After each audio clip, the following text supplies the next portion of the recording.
Right. It's that show on Thursday with Ziona and Slaygon. Live on Slay Radio.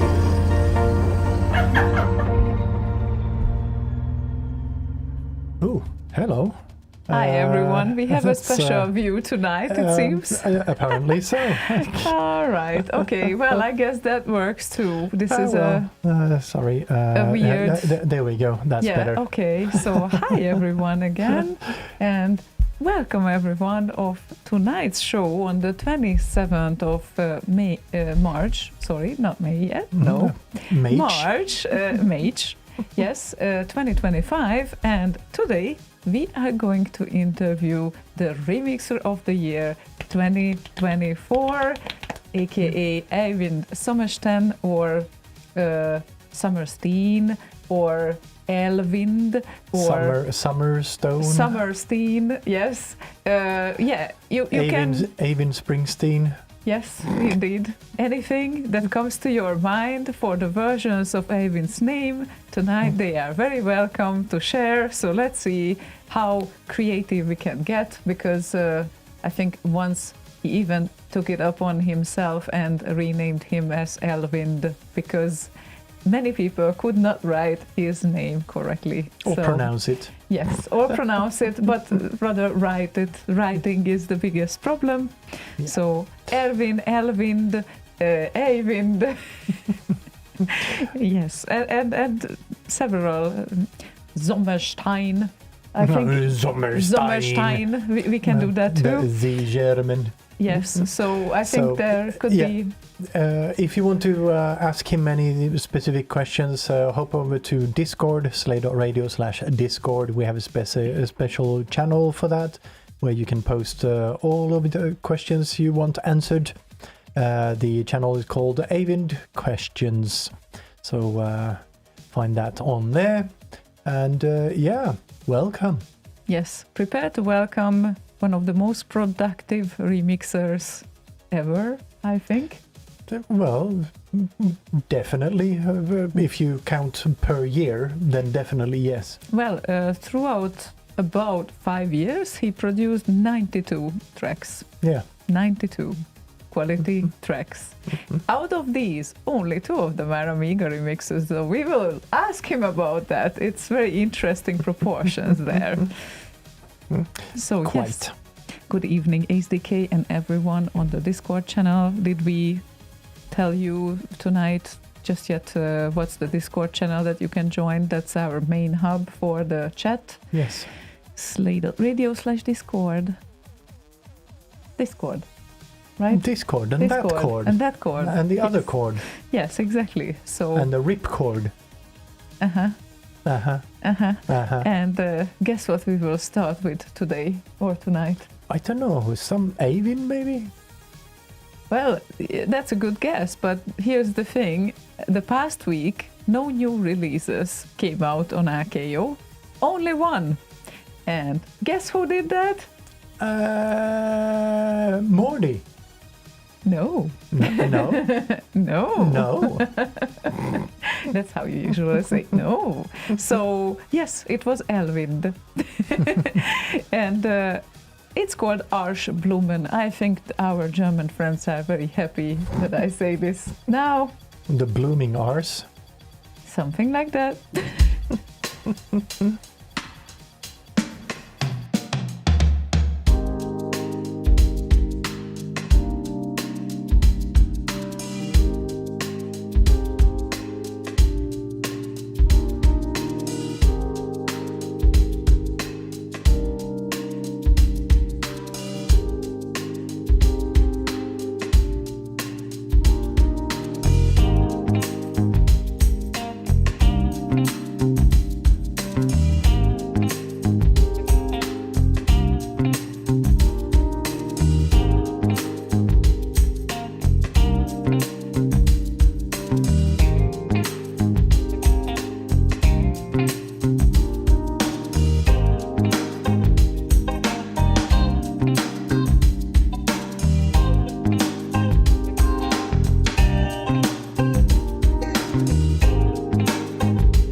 Indeed Yes. it is. It sounded like Morty. little Could have bit. been Morty, Yeah, But- I agree. A little bit, definitely. but it wasn't. It wasn't. Well, after a while, you would recognize certain traits there, though. Certain. A few. Certainly recognize certain traits there. Certainly so. Certainly Are you so. certain? I'm certain. Okay. Yes. So yes, You are asserting that. I'm very assertive about being certain about this. Yes, You are asserting that, yes. that I'm asserting that. Yes. And okay, good. Could. That's Very could. That's what he keeps telling me. Could, and then he complains that I'm the one pronouncing the things wrong. And yes, this show has started in time. Unbelievable. Yeah, we were like, I don't know, 30 seconds, a minute late to the streams because it takes about like 45 to 60 seconds before the streams are all connected up and all of that. Yeah, I think I need to switch tactics and do my makeup first and then choose some accessories in the end of the process, because the problem is probably that I'm standing next to my accessories and I have several hundreds of them and I keep staring at them. Which one? Which one tonight? I don't know. I can't decide. And this is why we are late sometimes, because there are certain things that you can't predict. It's like the development process. Like there are certain things you can predict by time, and there are certain things like the programming phase where you have no idea sometimes about some bug fixes, how much time it will take to fix them. Yeah, this is my face when I do programming. That's your programming phase? Yes. Uh-huh. That's a very intelligent face of yours. Okay, I'm pretty certain. So I should keep it? Yeah, right. So people Okay. will think you are smart. Yeah. Yeah, that'll fool them. Yeah. Who knows? Yeah. They're doing some Eivind math. If we played all 92 tracks with an average of about 4 minutes each of Eivind's releases, it would be about 6 hours. And that would be if we didn't talk. Ha. Ha! Yeah. See? True, if they play only one Eivind track per show, they would only get through about half of his remixes in a year, says Lala. Good point there. Yeah, good math there, Lala, thanks. Yes. Devil Bat, thank you very much for the compliment. Not that I'm hitting on you. You look nice, that hair color. Well, I did not change my No, hair I'm color. hitting you. You are hitting on me? Okay. Oh, thank you very much. And You're welcome. I said this to Devil Bat. I don't know why you think that everything is about you, I was but hitting you. That's right, why. right, okay. Thank you for that. You're welcome. Yes, SDK is game for a 6 hours in a row show, all with Eivind tracks only. Yeah. Yeah, it would be very highly rated. Lala, if you could, see if you can sum up all the votes for all of the Eivind tracks and see what the average vote would be for all of them. Whoa, that would Because be awesome. I think it's gonna break the red face limit easily. Yeah, that's a great idea. Okay. Also, Denmarkian type device ASDK has been subscribed for 47 months on Twitch. What? Oh my Awesome. god. He says 47 is my jam. Wow. Okay. That's actually close to 4 years. That's crazy. It is Thank crazy you very indeed. much. Yeah, that's so nice of you. Oh, and Lala says, aye aye Captain, on it. Aw, we knew we can count on him for some reason. You can always count on Lala. And Yeah, that's the type of thing he likes doing, like stats and numbers, collecting all sorts of weird facts and he is stats. the numbers guy. Yes. Okay, excellent.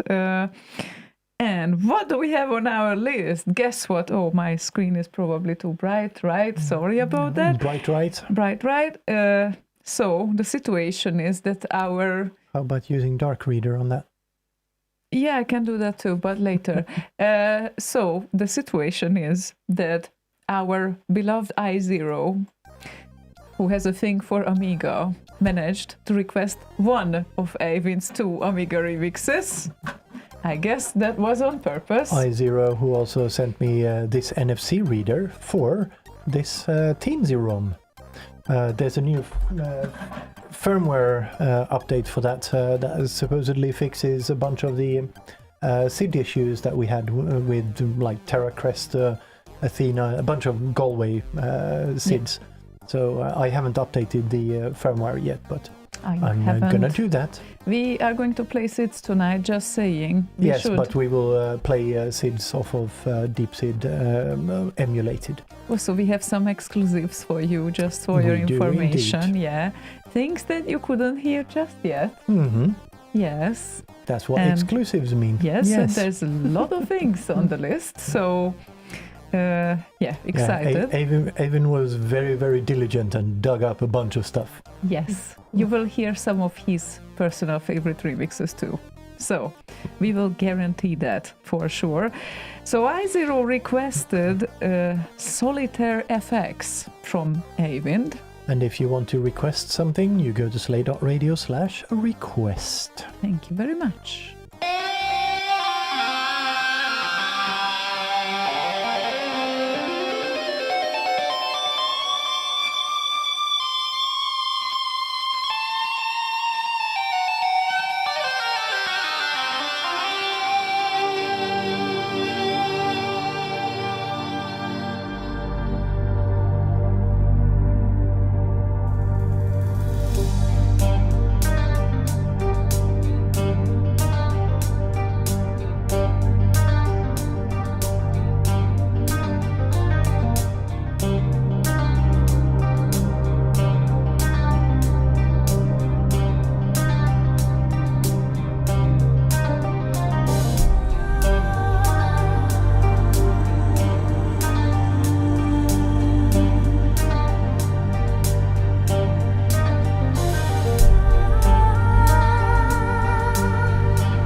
Freedom.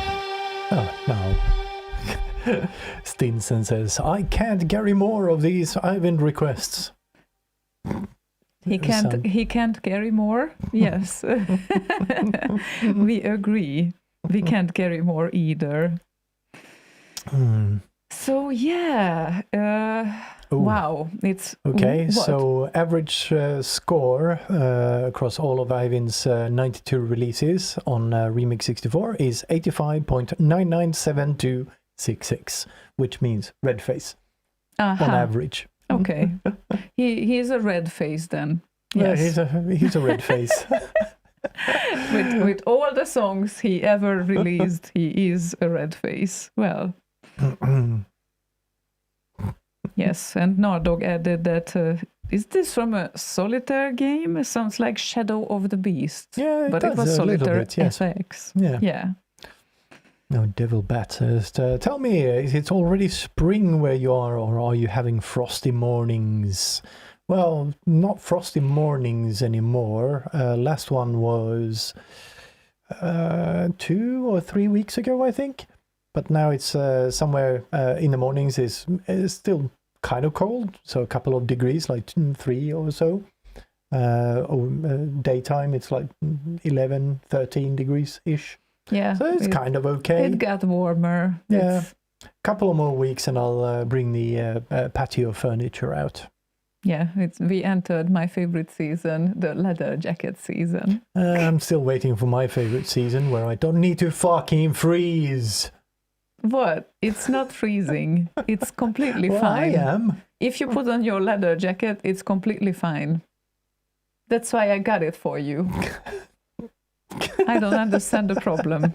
What kind of Finnish-Swedish person are you? I always keep asking him. I like just putting on a t-shirt and be done with it. Well, shorts right. Maybe.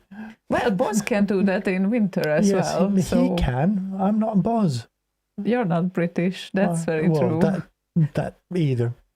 Not that either. No, but yes. So yeah, that kind of weather. But one day is very sunny, and the other day is very grey and rainy, and one day is very sunny again. So you never can predict what kind of things will be foggy. happening. Yes. Yeah. So in a way, it's kind of there's a variety, kind of. Yeah, it's either sunny or grey. There's your variety. Sometimes even 4 seasons in the same day. Sometimes. That's Rarely. Gothenburg for you. Yeah. Better be prepared. But yes. Okay, that's not that unique. Actually, if I look at the situation, other countries also have this property, especially when you come home at night. It's called seasons. Yeah, but not within 24 hours. Well, yes. Yeah, no. Anyway, we have tracks to play. Apparently, I can jump a shark, according to Nardog. I don't know, when I'm wearing the leather jacket. I don't know if I want to. Sharks are nice. They're nice people. Nice people? Yeah. I only want to wear a leather jacket without sharks. Is that possible? That's fine. Yeah. Anyway, we have a request. And surprisingly enough, it's an Eivind request. Well, imagine that. Yeah, I think we have so many things to play tonight that we might not have time for other things. Only Eivind-related requests. That being said, it might not be only Eivind who is getting played, because he also has some favorite SIDs and remixes to show you guys. So, yeah, interestingly enough. Plenty to go through, and I think we will actually bring him on in about 5 minutes. Ooh, that's a short notice. Is he ready? I think he might have woken up now. Oh, he might have woken up. Okay, well. Yeah, he's, let's see. Let's do that, and there. Yeah, he looks awake. Okay, he looks like he is thinking about this idea, but yeah, we are almost there. So, a moon requested, and the sequence Thanatos by Eivind.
jagung, jagung. That was a sudden ending. Yes, Slaygon was running back. I was, yes, indeed.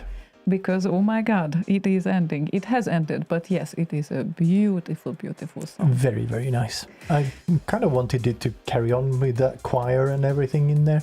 Yeah, of course, because then it just started to be about to be epic. Yeah. And then it ended. Yeah. That's what you want to say. Like hinting of epicness and then just, done now.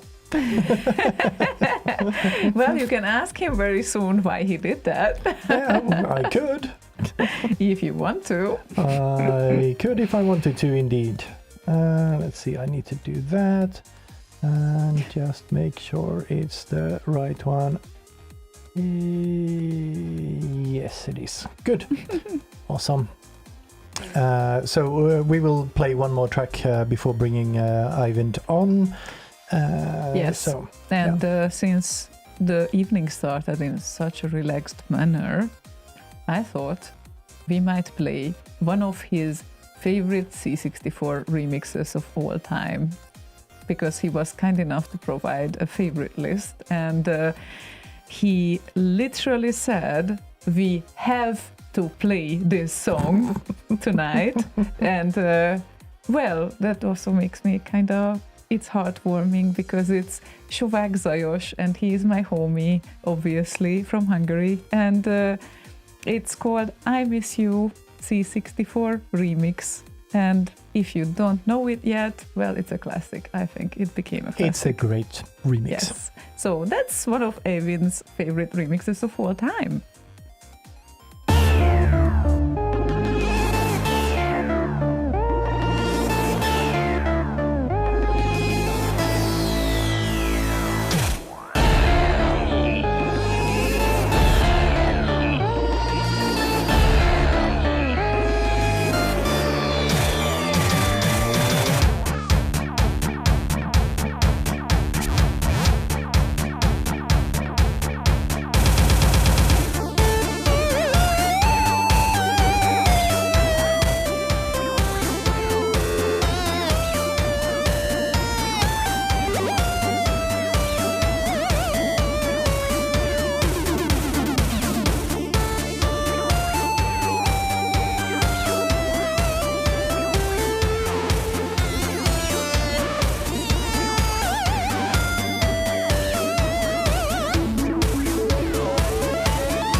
here he is. Yes, indeed.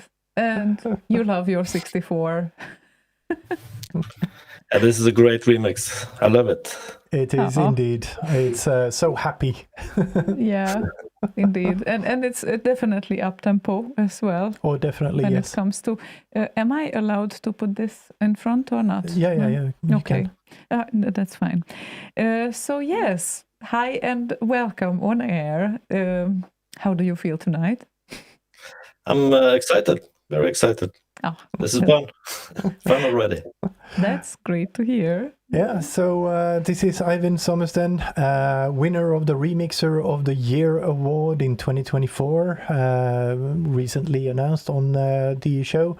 Was it a month ago? Yes, end of February. Yeah. The trophies are in production, by the way, just so you know. So you need to get a shelf so you can have some trophies on there, because I suspect there will be more coming your way. I should have had some here, of course, but there's no room. No room. You already have too many of them. Oh no, there's no shelf here. There's nowhere to put it. Yeah, exactly. Oh my God, you it's gonna be on the floor. Yeah, the new ones, you might not want to step on them. They are a little bit pointy. Oh, the old one was pointy as well, I think, or is still pointy. Yeah, I think this one will look a little bit different. So you have something else in your collection. I'm looking forward to it. But yes, we just don't want to make the same thing over and over again. So Lala says, does Eivind live in Australia? That would explain why his map is upside down behind him. Oh, what a good observer, you Lala. Oh, Lala, it's not upside down. It's north down. That's a big difference. Yes. Semantic great difference there. Indeed it is. So, tell us a little bit about yourself. When did you first start with computers and the 64 in general? I think in the beginning, when some friends introduced me to a kind of a group called the Falcons. I don't think the Falcons ever amounted to much, but so quickly we started something called Full Force, which also gradually evolved into, I think we just joined Shape eventually. Yeah. No, okay. That's nice. And inside of Shape, we started, that's me and Christian Røste and eventually Kjell Nordbø. Started a music group inside of Shape called Blues Moose. Stupid name. But so I was a coder on the 64, made demos and things like that. But eventually sort of moved more onto music. No.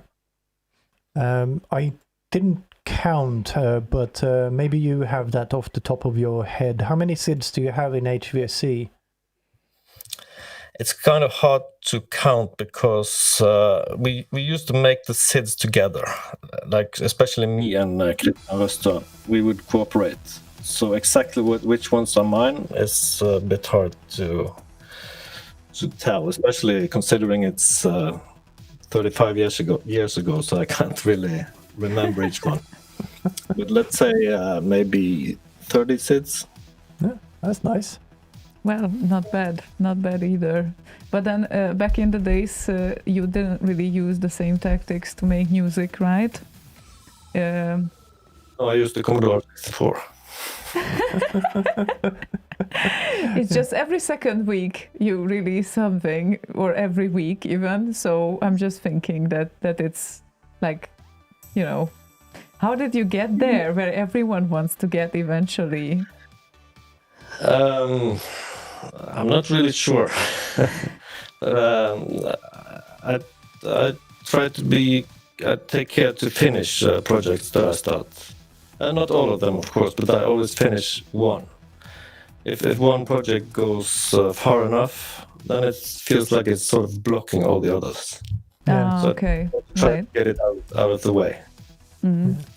That's about that. And I'm not really sure. I don't know how anyone else does it. So Okay, yeah, that's just natural for you to do. So we have some questions from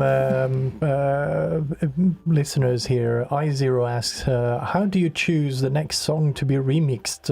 Do you have a long to-do list to go, and do you go one by one, or do you have several in one or in production at the same time? I have a lot in production at the same time, but within that in progress list, I have some like favorites or candidates. But the question how I pick them is I have a really long list. I checked here a moment ago, and I just have a playlist on Deep Sid. I call it. I think I call it Maybe. And right now it has 199 SIDs, and there's a couple of other lists also, but and I guess maybe like 50 of those are already released. So I have, let's say, 200 on my maybe list altogether. Speaking of maybe, back in the 90s when the internet was starting to get going and whatnot, I stumbled across one of the best domain names ever. It was called maybe.yes.no. I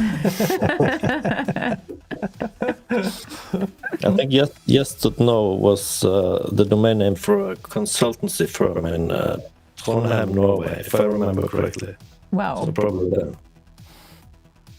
And I think that we are getting some echoes back. I don't know if you guys can For hear me? that.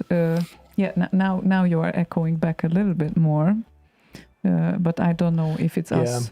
It's some sort of weird phasing thing that we also noticed on our test call, but couldn't find the source for it. So sorry everyone for that, but it's still legible. So legible? No, that's when you read. Understandable. So hopefully at least. Sorry about that. Not much we can do about it right now, but yeah. It is what it is. Well, let's hope it's gonna be stable at least. Yeah. So yeah, it's where were we exactly? Yes, the starts. Yeah, approximately. How many years did you skip between making SIDS and then starting to do music again? Like, how long was that time? I did a little bit in between all the years, but never finished anything. Quite contrary to what I just said. So you did half-ready songs, basically? Yeah, I did it a couple of times over the years. So there wasn't really a big break. I mean, a big pause, but very little activity, I guess you could say.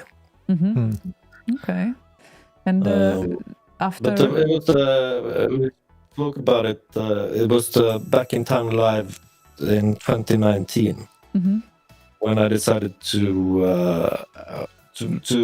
participate in the remix competition, because it was here in my city and in Bergen, and I thought, okay, I'm gonna finish one song and and participate. Yeah, just one. Just one, Yeah, exactly. finally, one song. Yeah. It sort of took me over the hump, I guess. It certainly did. Okay. Then the floodgates opened. Yes. Well, who would have thunk? Yeah, I for one am very happy for that. Very happy for the floodgate. Yeah, very, very happy.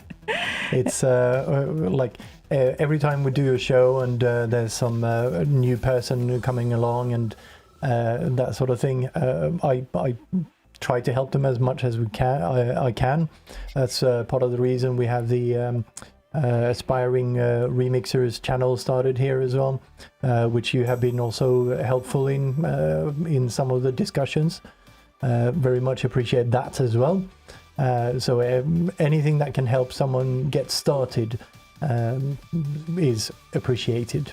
So yeah, very, very nice you got started there as well in 2019. And what do you say, guys, if we would listen to your very first released remix from RKO, and that was the one basically from Back in Time Live? Yeah, that was I think the theme there was sort of a mashup, because Matt Gray was there and Rob Hubbard was there, and I don't know, I think maybe that wasn't the theme actually. That was just my... Didn't the mashup theme came a bit later? I'm not entirely sure, because your song was Bangkok Nights. Yeah, but it is a mashup. It is a mashup, okay. I really enjoyed making mashups, so I just did it on my own initiative. It's a mashup of Bangkok Nights and... I can't remember off the top of my head. Okay, but okay. Then Matt Gray mashup. And it's terrible. It's not very good. Terrible? Okay. Oh my God. Okay, let's listen to what Eivind thinks is terrible.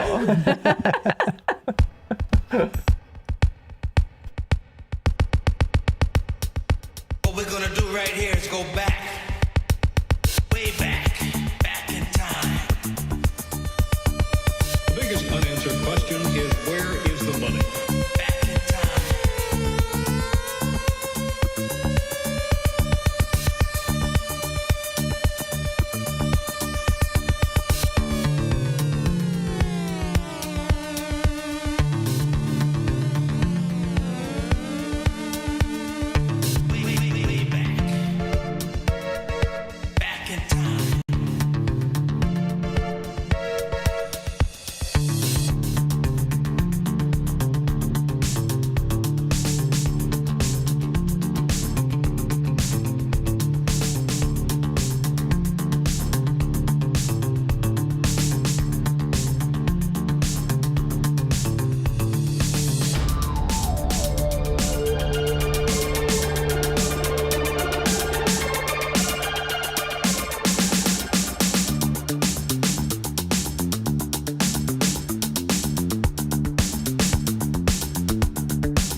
Way back. Back in time.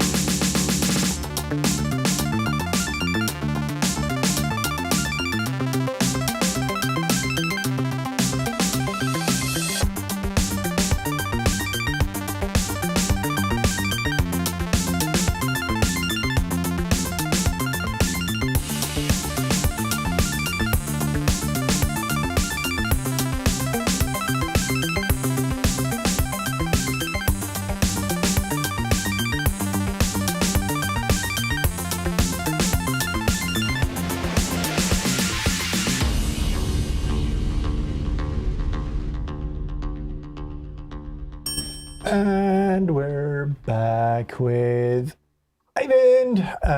Well, we are missing someone over here, but she'll be right back. A bit of a headache going on there. According to Lala, you had some 73 SIDs with your name in there as one of the authors. So you said that you were like a producer. Yeah, that's we made them together. Sometimes Christian Western would compose something, and I would come in and fix the sounds or rearrange it or something. And sometimes maybe the other way around. So it's a bit hard to tell exactly which SIDs are what I've done with each SID, how much and or how little. Yeah. That's nice. Ooh, that smells good. Nice. I know. I know. I know. I needed a little bit of caffeine kick because that helps. Yeah. We do need to get this to this thing now. Lala wanted you to pronounce your name accurately and slowly, and he's asking for a friend. All right. I always get a little bit self-conscious when I have to say my own name. Very strange hang-up, but it's pronounced Eivind Sommersten.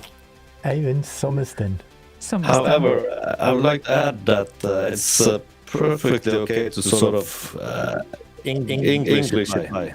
Oops, now we are really echoing. Wow, yeah. It's just coming back like in a feedback loop. Sorry about that. What was the last bit you said? Okay. So, yes. It's okay to Englishify the name, and I guess my first name would be pronounced like Ivan, as in Ivan the Terrible, just without the terrible, of course. Good example you picked there. And the second part can be translated to actually Summer Storm. Yes. And if you just remove the sort of the O there, then it's okay to just say Sommersten. So that's the long story. The Sommerstein. Stein. Oh, sorry, Stein. Yes, that's my bad. Yeah, in German it's st. St. Yeah, but how many people did ruin your name by writing or by pronouncing in your life? Elvind. I always have to spell it, even here in Norway. So oh that's, my god! Oh my god! Okay, I would not so guess not that. a very regular name in Norway either. Then. Not at all. It's my grand uncle or something came up with it, and I changed it for everyone. Oh, cool. Haha. Okay. Yeah, that's good to know. I don't know. I'm leveling out whatever is here. I don't know if that's a proper level here with our new setup. But dear listeners, please confirm if you can hear us and the music as well, or is that okay? Looks fine to me. Yes, I just wait for their feedback as well. Apparently, I0 has the same problem in Finland with his name. Yeah, it's I don't even think about it. I always have to, but it's more common than you think. If you're called Johansson or something, you probably have to specify it's with 2 S's or 1 S or. So. True. Yeah, true. I have a colleague who has a almost similar name to yours, and he is also Eivind, and I think not summer, it's not summer. No Summerstones here. Summersten, but a Thortensten or something like that. So anytime when I see his name, I'm like automatically associating. Oh, Eivind, not that Eivind. Sorry. So yeah. But it seems like the structure of the name is kind of Norwegian. I mean, it kind of seems like it would be understood. Yeah, it's like when you hear the name, it sounds Norwegian. Yeah, I guess. Yeah. Yeah. So, but we all know the trouble of not being able to write our names properly or pronounce or whatnot. Yes. So that can be a bugger. Yeah. Mine is pretty simple though. No kind of weird extra letters in there or. Didn't they try to call you Mutka instead of Mutka? Not in Finland, no. Not in Finland, obviously in Sweden. You live in Sweden. Sure, okay. you have to spell it out every time. Okay. There's been so many weird things, but that's because Sweden the Swedes do not understand Finnish. So Okay, kind of self-explanatory. we have very good questions here, and I'm very eager to ask them. So let's see. DMC came with really good questions here. Maybe 2 small questions for you with the expectation that I'll feel less bad afterward. A. How much time do you spend on average each week creating a remix? I've thought about that one. It's a little bit difficult, but of course, on average, I would say during the week, maybe just 3-4 hours. But it's sort of in between things. So I don't sit down and do this for 3 hours on a Monday. So It's you in have between other things. So you don't have a stopwatch for your timesheet. But then maybe one of the weekend days I'll have a longer session. Uh-huh. So I would say on average, maybe 10 hours per week. Okay. That's about 9 hours and 50 minutes longer than me. 10 hours a week. And how much time do you spend with one single track on average? That just varies because some tracks I can maybe make a track in a day or 2 with just some hours on each day, but some tracks have been in the works for years. And, Okay. I don't know, countless hours. So how many in-progress tracks do you currently have on your hard drive? 177. What? Okay. So everything from like 1% done to 99% done in there, I guess. That's an important aspect. I mean, it can be just, let's say, okay, I have an idea here, let's do something. And I just record it and put it into my DAW and just find the chords maybe, add a little beat or something just to get some ideas. But then maybe decide, okay, this doesn't work. I'm leaving this. Okay. But then later maybe I'll revisit it and do something completely different with it or something. I'm actually counting here. I'm sorry to intersect. Yeah, just a thought for the previous one. So we can't say how much time you spend with one track, that varies. But if we count with the weekly time that you spend, like weekly 10 hours, and you created 92 remixes, that actually means that you must be around, on average, 9,200 hours, right? Am I counting this? 920.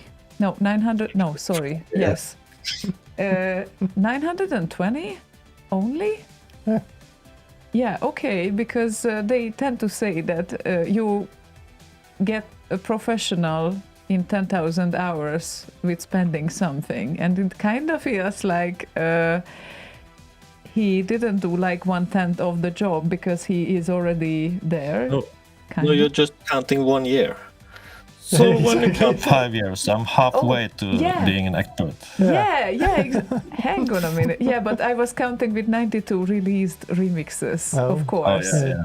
So those are only the released remixes, but you have like 177 unreleased. Yeah. ones.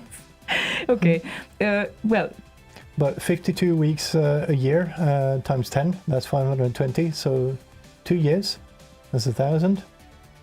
Yeah, so I Yes. would need 20 years. But of course, the 10 hours is, I don't know, it might be inaccurate. I don't know.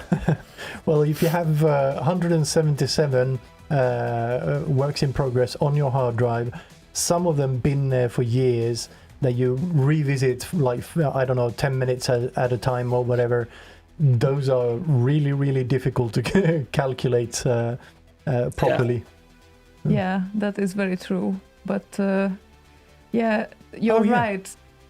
Good point from Lala with regard to that. Add so- also the time for spent making SIDS. Yeah, that's a very good point, actually. And now that I count with 52 weeks and 10 hours per week, you're absolutely right. In about 5 years, that would make it still it would make it like what 2,000 something hours. Would it? Now I need a calculator because my brain is fried. I just want to know this. I'm sorry. Meanwhile, she does some calculating there. We can ask the second question that DMC had. He says, well, I don't know if it's a question, it's more of a statement, and he wants acknowledgement. He says, please tell me that sometimes you just can't come up with anything for a certain SID, and that you have tons of unfinished projects on your hard drive. Please! Well, that's already covered that, I guess, because that's 177. Yeah, except for the part that you can't come up with something for a SID. I guess that's something worth exploring a little bit. How do you go about doing a cover? I love getting remix requests, and there are a couple of them in the requests channel here that there's no way I can do anything. Yeah, and so it happens. So. Sorry to say, but you're already there, because if it's 10 hours per week and we have about... No, I might be wrong actually, but no. 520 hours per year. 520 per year, and yes. that means, yeah, exactly that. It's around 3,000 hours, but we add up the SIDs and whatnot and the half-ready pieces, and you are really halfway there, or more. I would say probably more. So, wow. And DMC says, nice, I think I can sleep better now. Thanks, Eivind. Glad to help. But I do have a question with regard to the specific SIDs and coming up with ideas and all of that. And like, what's your flow? You kind of mentioned that a little bit with you kind of pull out the chords and maybe put down the melody and that sort of thing. Do you do all of that through a MIDI keyboard? Do you play other things other than the guitar behind you? I play all kinds of instruments. Unfortunately, all of them badly. Well, it's better than nothing, or better than not playing them at all. I sometimes play things into the DAW, but I don't think it really counts because I always have to correct it in MIDI afterwards. Okay. So, how many instruments? There's more to this story because just the notes is not the whole performance, right? There's expression and modulation, and which I do play, which I always play. Yeah. How important it is for you to mimic the instruments properly? It depends on the remix, but if it's that kind of a remix, then it's important. Mm-hmm. I like this. I use this. I know there's a question coming about my plugins and stuff, but I really like this audio modeling software, which is sort of emulates all the brass you've heard. Mm-hmm. You can control both, how hard they blow into the trumpet and how much wind goes in, vibrato, everything. There's so many parameters to make it realistic. I like those kind of instruments. Yeah, okay. Nice. Sounds like you also like to perfect them. Yeah, and you do the automation lanes by actually playing the automation on your little keyboard there.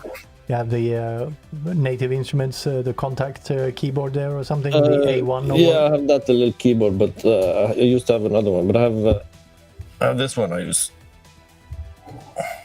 Had to unplug it with these faders. Okay, nice. So I fill in the notes, if I play in the notes or not, as long as they are the right notes. Exactly when they start and what the velocity isn't that important. It's more the how much emotion comes out of the expression, and so that's more important. Yeah, so not too much quantizing going on. I don't need to quantize if I just click on. True, right, it's auto-quantized already. What was the VST called for the wind instruments that you said?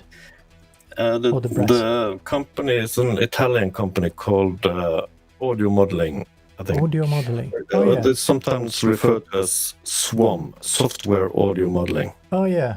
I've come across those, but never tried them before. And what DAW you use? Pardon? What DAW you use? Oh, I use Ableton Live.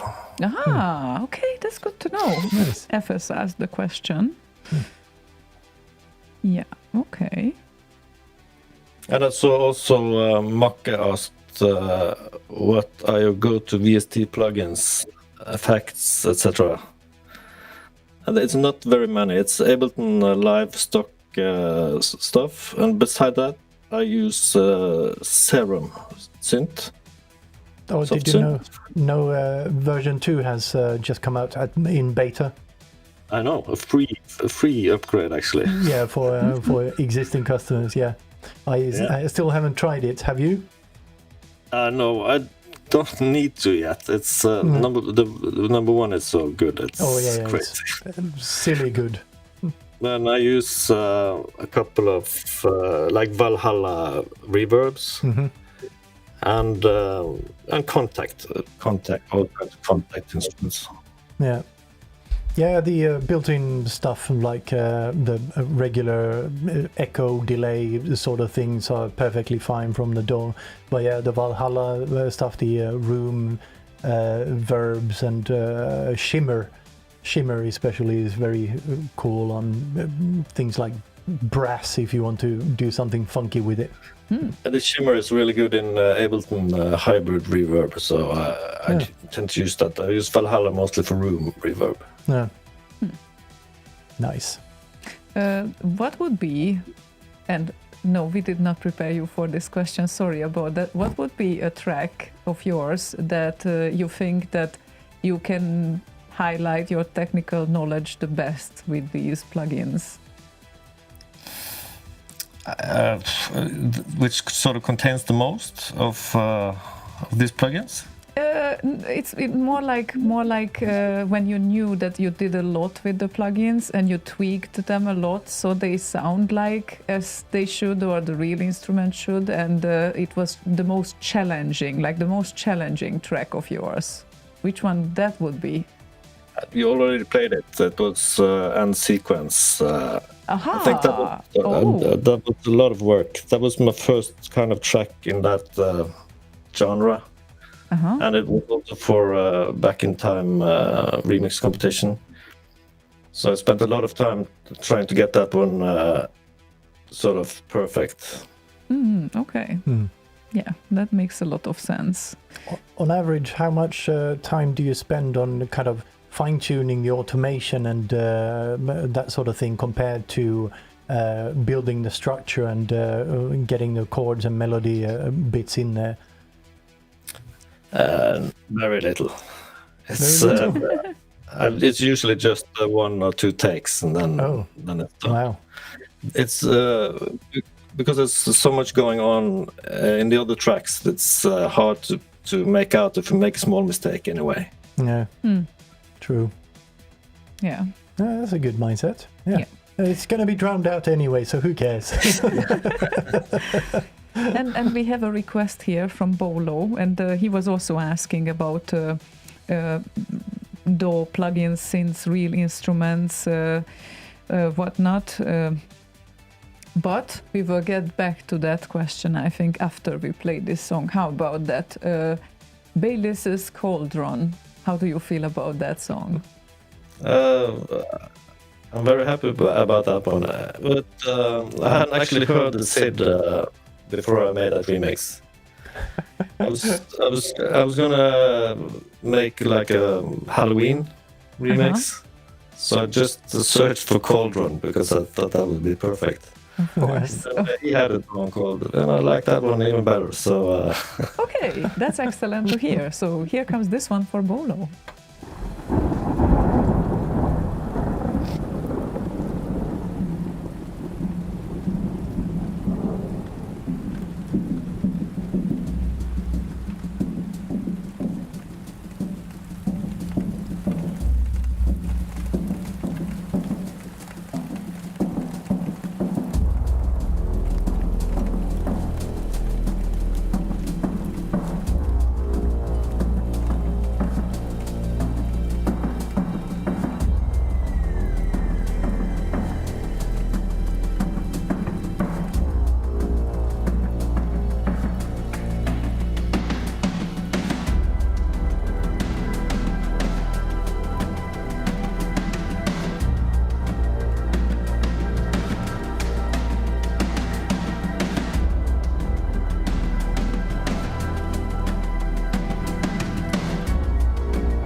I like that one. Yes, and Bolo said that I played this wonderful remix over and over. Happy to hear it. It's great. I think it was one of those that we did the Halloween show, and you sent me this as a work in progress, like on the afternoon of that day. Yeah, I think it was finished, but I couldn't get Jan to put it out on Right, RKO yes. in time. Then I have to go directly to the source. That's you. Or the destination or whatever. But, Did you ever had education in music? Like, or did you learn everything by yourself? I just had some bits and pieces. I had piano lessons when I was a kid. I played in I started in a marching band. We learned all the notes and the theory and stuff. Okay. But then I quit before we got the instruments. Wow. And I had a role on D20 for some time, and I took some lessons to play that. But it's just the bits and pieces here and there. Okay. Yeah, I joined a marching band once, but I got so far away from home I couldn't find my way back.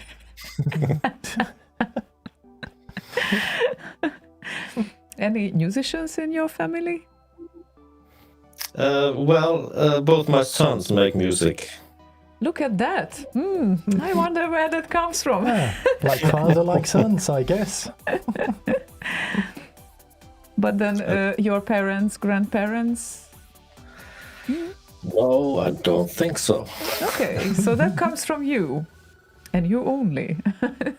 You are the first in the family. Nice. Oh, I guess I'm the source. Yeah, The exactly. source. I love that. I am the source. We have so many great questions here. Yes, you are the awesome source. Yes, indeed. And Bolo is asking, how can you produce so much and so well? Like, answer this question, please. Well, thank you. But I think I answered this in Discord once. I wrote a long answer, but I think I have very good tools. That's important to remember. And I think also Glyn mentioned this in his interview last year. The same setting as this. But many of the songs posted on RKO and Amiga Remix maybe get a bit too low rating because it can be made by good musicians, but maybe they don't have all the best tools or the most expensive tools. Yeah. And it's important to sort of encourage those people. Yeah. Not put them down because the sounds aren't that good or.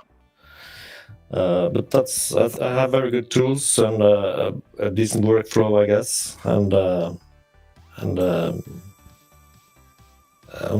have a good routine. Just that. Oh, definitely. I think that is something that you need to do some sort of a TED talk about because most of us, kind of like me, even if I have an idea, it takes me forever to even get started. I have a bunch of kind of works in progress, but not 177, but maybe 10 or so. But even if I rotate through them, I don't seem to really get anywhere with them. I don't know what it is, but I kind of feel stuck very often. Yeah, that's the difference. I think feeling stuck is the lack of routine, probably, because if the more and more frequently you do something, the more and more things you will hear that, okay, this is not right.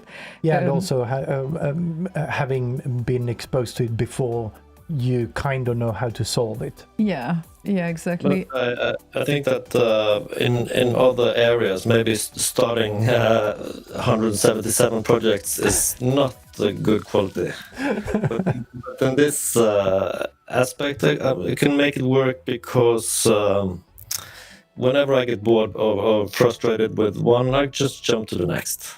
Yeah. Yeah, it can be practical and not practical at the same time. Yeah. I used to be that I had like, I don't know, 100 half ready and 10 ready pieces when I was composing with Tracker. And that's like, but still I didn't have like 50 ready. That would be something like much better ratio, right? So they're not always ready, but it's a little strange because I will release something and then I think, okay, I don't think I have anything quite ready for the next, but at the same time I know, I guess in 2 weeks I probably will have. It's just because that always happens. So okay. The other part of Bolo's question there is, what is your ultimate unattainable dream in music creation? Love that one. I don't really have any dreams or ambitions other than keep doing what I'm doing. Yeah, I'm internally motivated to do this and don't have any particular plans. Would like to maybe, if it's sort of an unattainable dream, could be to do something like Tony Fluke. To make kind of a live. I couldn't do all of he does a million songs, but maybe make some kind of setup where I could do a short show or something. Yeah, I would love that. Yeah. But I think it's too much work. I'm not sure I will be able to, but that could be fun. Yeah. Okay. And speaking of setup and whatnot, you are currently in your office rather than home like you used to, because you moved and whatnot and no space in the new flat. So you're actually doing all the remixes while at work. Well, right now I am, yes. At least for now. Yeah. So I'm mixing only in headphones and things like that. But, who knows? So, things change. They apparently do. Yeah, I kind of like the idea of having things just working. That's why I really wanted a kind of a studio setup where I don't need to multitask with the setup to do different things, because things break easily in a music setup. So I want to kind of just be able to switch on and go. So kind of the step from I want to do something to be sitting there doing something should be as short as possible, I guess. At least for me, I don't want to be kind of sitting there tinkering with stuff when I want to do music instead. I don't think anybody likes that. No. But finding a way to kind of shorten that time from I want to do something to being there doing something is kind of crucial, at least for me, to be able to do anything, really. And that's the difference between us and him, that we are just overthinking it and he is doing it. Yeah, well, we're in a studio and there's a production side of the studio, so that's already overthinking it. That's not overthinking it. Now I can just go there and switch it on and I can start doing stuff. Okay. So well, there you go. That part used to be part of the broadcasting studio, so part of that setup was in the broadcasting side as well, so it kind of multitasked with all of that stuff. So yeah, that was not fun. But on another note, are you composing your own music? And if not, would you like to compose your own music? I guess it's not about the SIDS right now because you used to compose, right? But do you want to make it? I've thought about it, but right now I'm too busy with the remixes and I'm having fun with it. So I'm not going to bother right now. But I've absolutely thought about it, and I did it with the SIDS. I was not very good at it, I think. It's not my forte, so to speak. Okay. Although I'm sure you could pull it off, but... Yeah, with the 10,000 hours of practice, I could get quite good. But, I'm gonna try this. And if we would play a SID from you, from the early ages, you sent so many things, and absolutely grateful for that. Which one that would be? Of the ones I sent? Yeah. I kind of like the first one, the one we participated in copy party in Herning in Denmark. Okay. Second place with that one. Because I think that's mostly done by Kjell Nordbø. But I definitely had a large part in sort of producing it, as always. okay, excellent. Because It's 3 or 4 SIDs stitched together. wow, okay. And I sent it to Slaygon just now because he's the SID player. I am the SID player. You are the SID player, so I can do the beep beep boop boop. you can. Then would you please do the honor of playing Herning 93? Yes, if you take care of the rest of that business, I can try to see. Definitely try to. Where is it? I think here maybe. I'm just gonna try. Yeah, I think that. Don't know what maybe where. I don't know. Hold on, I'm doing this kind of manually here. So yeah, there we go. Awesome, ready to go. Good. So here is Eivind's and Christian and Kjell's Herning 93.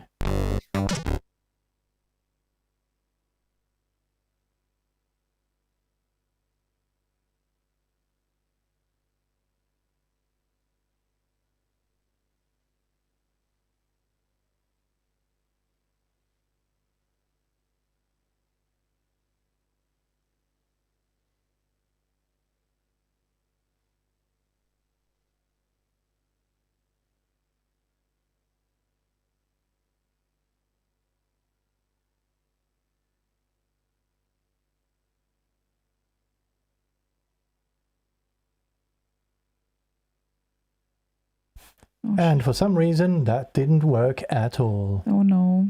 Oh Why? no. Why? We hear the audio here, but for some reason, it doesn't go out on the stream. No sound. No. No, there is. There is. Okay. Okay, so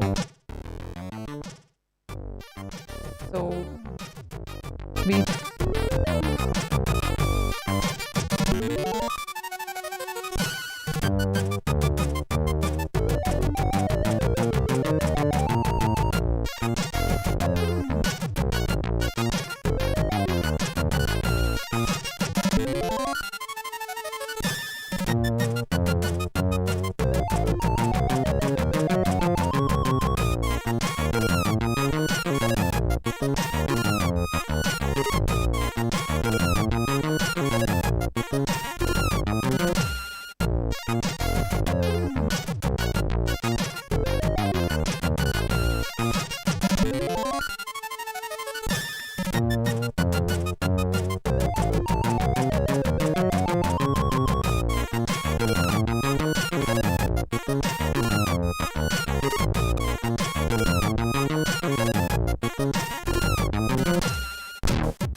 nice ending there. Let me see if I can get some.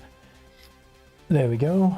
We should have Eivind back. We should have everyone back. We should, maybe. Do we hear Eivind? Hello, Eivind. Hello. Good. Yeah, that's the problem with playing other audio through the same system.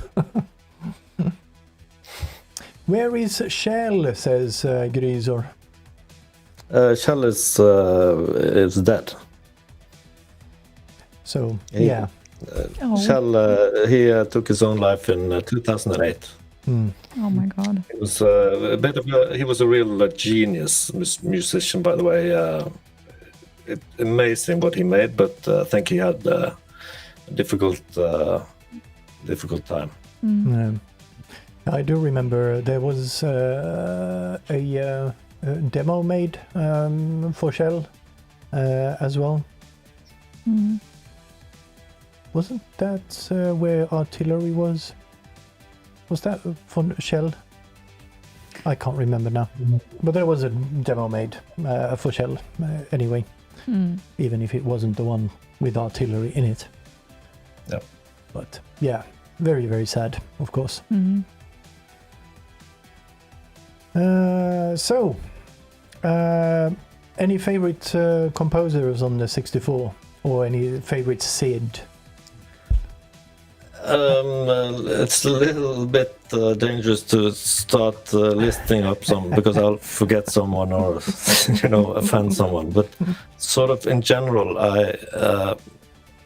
we didn't play much games, and these big star composers like Rob Hubbard or Pat Gray or Martin Galway, they were not exactly our favorites. It's more Drax or JCH. How do you say it? Jens Christian Hus? JCH, yeah. JCH or Prosonics I like, but of course Jeroen Tel. I mean, who doesn't like that? But it's more skewed toward the demo scene than game music, really. Okay. Then more towards the melodic stuff. Yeah. I mean, the versatility. That was what was fun with Sid and Commodore. That you can make all kinds of things. Like you can make jazz and then something dance or something completely different. Yeah, like the power that came with the music machine. Yeah, like you who composed on the 64 back in the days, like what do you react when you hear like a new age Sid of Allman or anything from Multistyle Labs or like it's crazy. I don't quite understand how it's possible, but that's another thing about the Commodore is that sort of limitations, they spark creativity. If you have every possibility available to you, it can be overwhelming. But when you only have 3 voices and 1 filter, and that can be a spark to creativity. And these guys have just taken it even longer, how far can we push it? Yeah. Do you with regard to that, did you have your own player or did you use some existing one? Or we used Olav Mørkred's player from Panoramic. He made I don't remember the name of the player, but he made like an editor, and we only used that basically.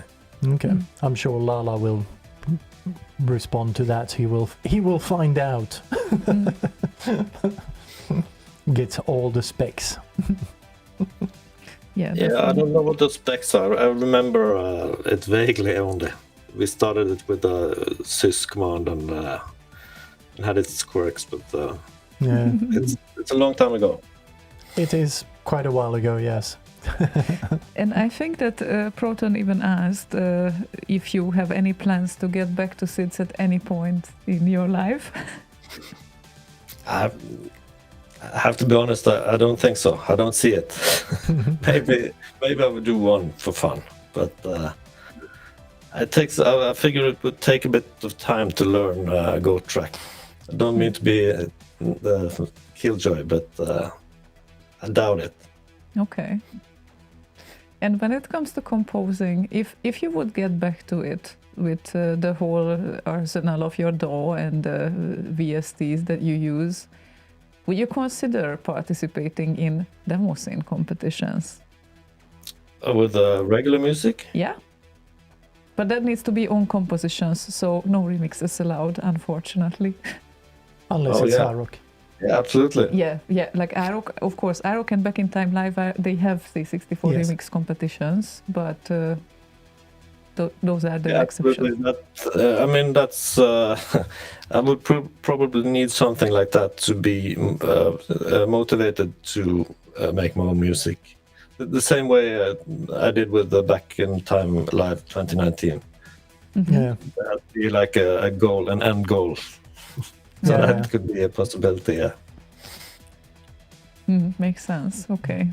Do you have anything that you have started yet, or just tinkered around and thought, this could be a track I make kind of myself instead of a remix? Yeah, I do, but nothing I'm happy with. Okay. Bolo also asked, we hear some beautiful vocals in your songs. Do you have any secrets about that? Just good VSTs, good plugins. But many of the vocals are, I don't remember the name, maybe it's Audio Imperia. They have a singer there, which is sort of an instrument you play. Mm-hmm. You can play legato voice. And the singer is actually from Bergen. I like that. I like this. Nice. Yeah. It's Merete Soltvedt is her name. Really Oh, nice. yeah. Is that from Thanatos as well? Is that added? Yes, most of them actually. Ah, okay. Not all, but most. And then Slaygon wants to ask you, why did you finish the song when you started the epic part? Well, I think Lala touched upon it in his review. It's there's a time limit. There was a time limit of 4 minutes. Of course, yes. Okay. And to be fair, it ends after 3 minutes and 30 seconds or something. But that's not. You can't just tag on 10 more seconds. You have to find a spot. You need to make an extended version of that. We'll see.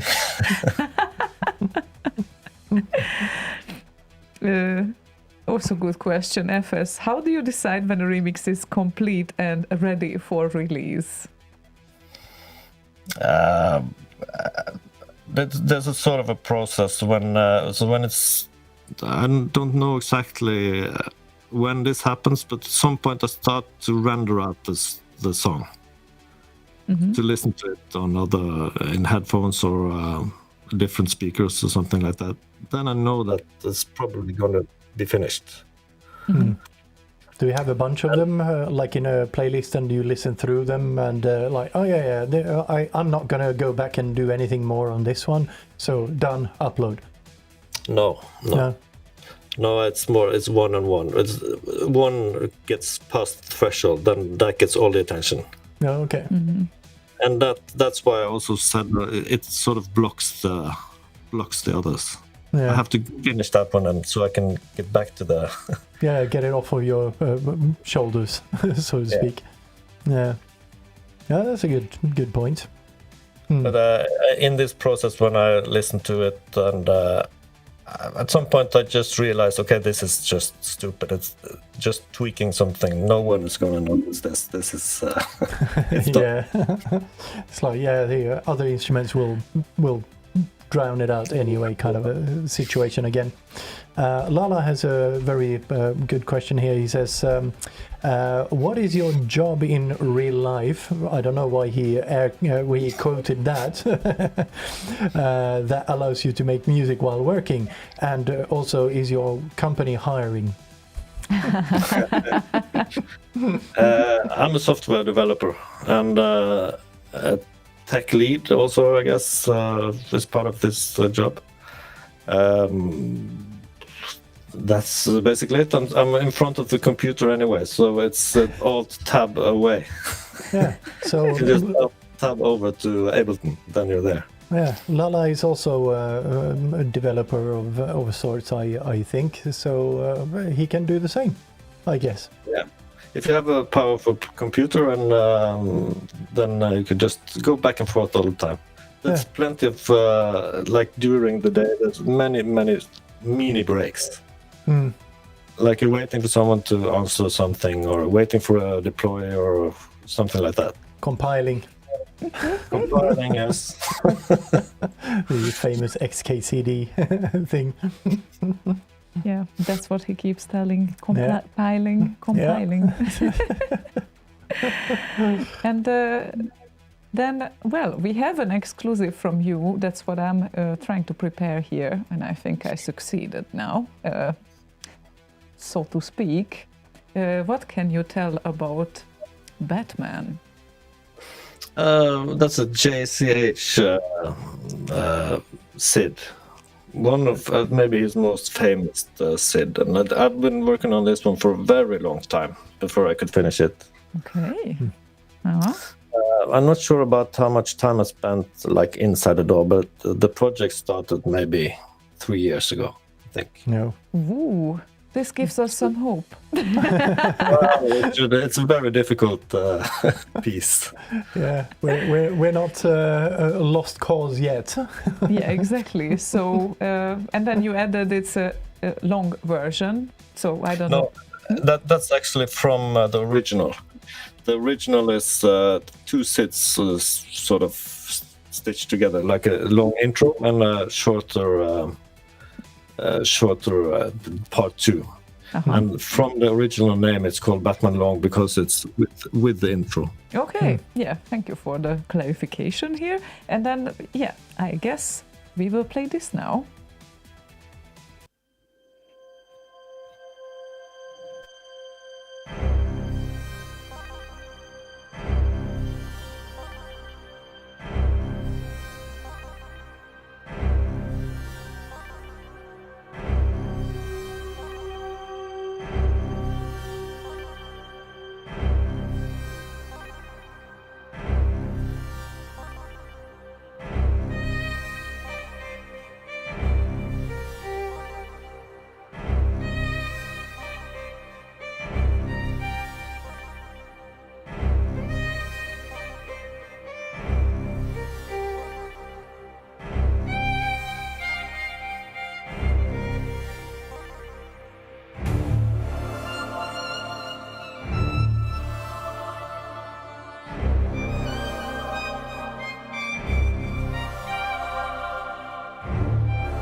No fiddly-dum? No Oh. fiddly-dum? No. Oh, yeah. Lovely take on that one, and like people said on the channel as well, the intro and the double bass there, love that. Now I listened to my small earpieces, and that just cut through very nicely there. Not here before when you sent it earlier. Yep. Thanks. Oh, and Bolo says those flutes were enchanting. Yeah, that's a software audio modeling library. And Fluke added, funny story, when I went to Bergen for the first time in 2022, I got to hang out with him over the whole evening without knowing who he was in beforehand. But my experience with Eivind was fantastic. He is such a kind person to get to know. Oh, that's very sweet. So is Tony. He's a great guy. Yeah. But yeah, you look like you have your zen, not only in your music, but in general. Like, how are you so balanced? Like, I can't imagine you being upset. Like, how is that? I don't know. I get that sometimes, but I don't have the answer. I'm just who I am. Okay, right. What is the thing that could make you upset? Is there anything that can make you upset very quickly? No, I don't think so. I'm not sure. I'm sure it's something, but nothing that I could come up with off the top of my head. Okay. So the wrong beat on a track wouldn't make you upset. Yeah, wrong notes, wrong beat. The bass line is all sharp wrong. in a C at a scale or something like that. Yeah. I go off the rocker entirely and start throwing shit around.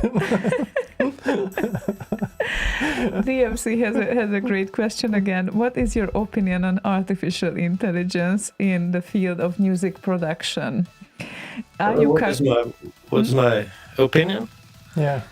I guess the part of the question is: are you currently using AI, or would you consider using AI as a tool to support your own music or remixes? Well, the short answer is no. No. Just creativity. And in general, I'm sort of an AI skeptic. Because I'm in the business, and I think this is a label that's just tagged onto everything. Yeah. Which just used to be a computer program. So I'm not a skeptic to good computer programs, but that it's artificial intelligence, that's not what it is.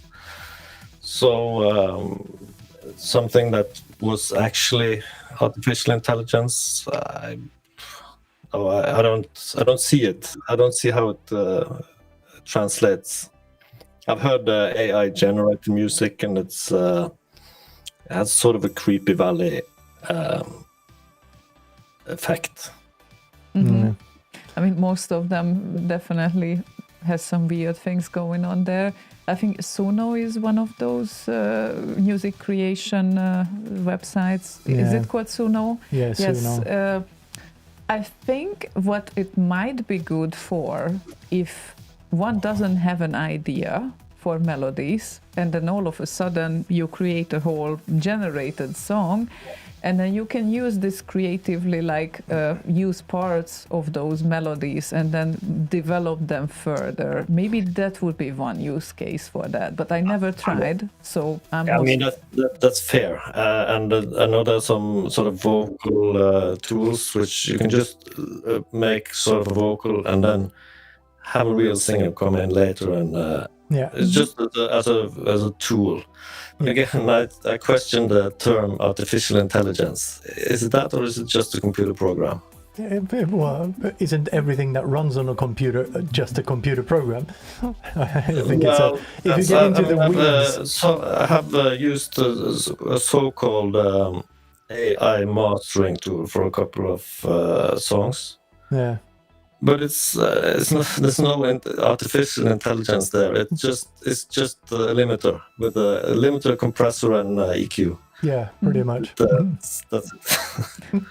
But Segura has a kind of a question that is in line with the whole do you use AI, but not quite. He kind of wants to know what kind of a production setup you have, what your favorite plugins are, and presets or whatever that you have, like a favorites list of sorts, I guess. Yeah, I have like a favorites list in Ableton. It is just for like quick. The ones I reach for the most, they are in a favorites list. I think I have them separated in instruments and effects.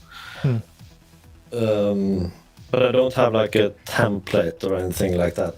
I know some people do that. There's sort of start a template and you get 100 tracks with the whole orchestra in there.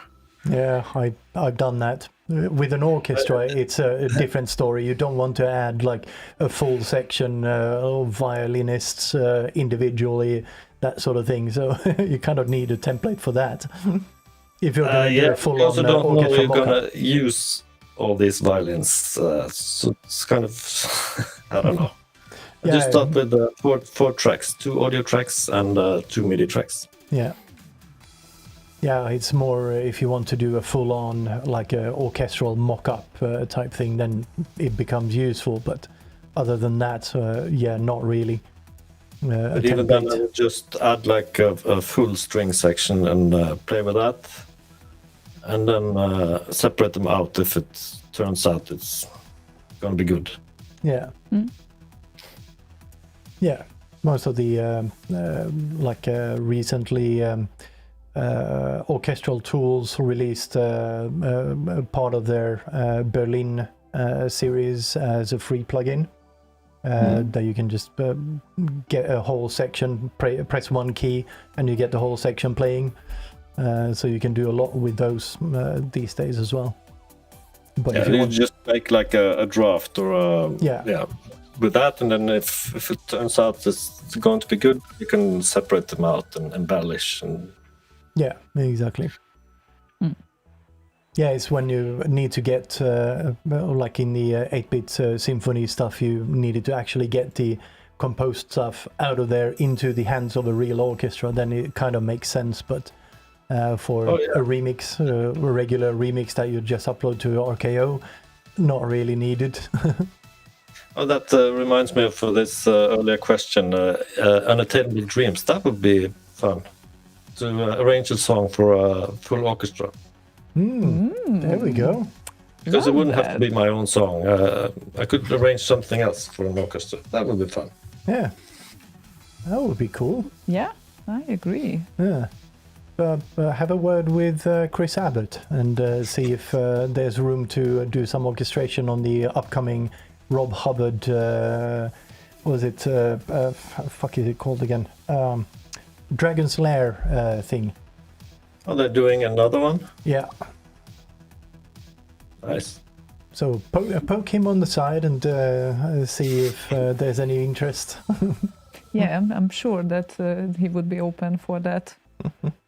And you have another preview for us as well from Trap. Oh, yeah. By Ben Daglish. That's one that I'm not sure I'll be able to finish that one because I'm happy with the intro and all that, but whenever I add something to it, it gets progressively worse, and I've sort of just given up on it. So it's, you need the crowd's ear. Nice, fun. You need the crowd's ear to maybe get some input there for you. Sure. Yeah. And also if I'm happy with the sort of the intro. So if I don't finish it, at least it will be heard once. Okay, perfect. So yeah, original by Ben Daglish, Trap, a classic as well, and made by Eivind, who waits for your ideas, guys.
Trap. Fallen into a trap. War of the Worlds, says Fluke. Yeah, I love the beginning. And like you said, it's basically just the beginning. So, yeah, any input you guys have on the channel here on Discord, and if you want to join us on Discord, you can do that by going to slay.radio/discord. But any input to Eivind there on how to continue on that? Because I think it's a very, very good beginning.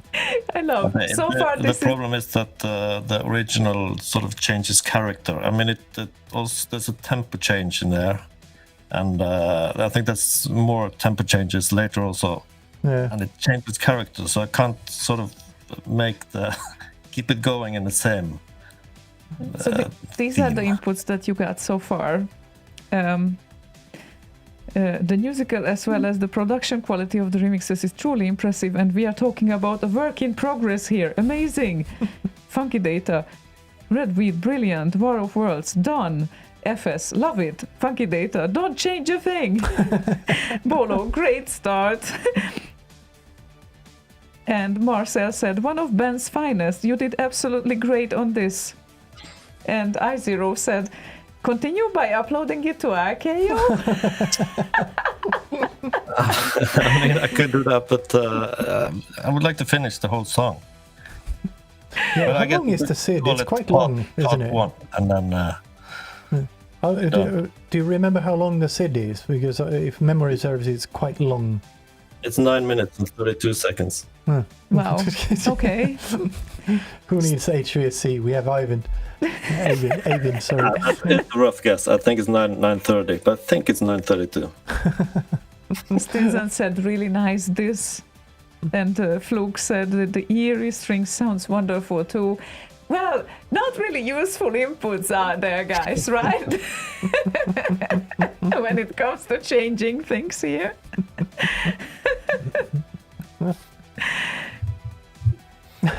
Yeah, just one little thing. Change the remixer to FS and upload it. Okay, it's a trap, said FS. Very nice. Oh well. Yeah. Yeah, it's tricky when you have different sections that do different things. I did a remix of one of the Last Ninjas, the sewers, that have like different sections in there as well. It's tricky, to put it mildly. Different character in each section as well.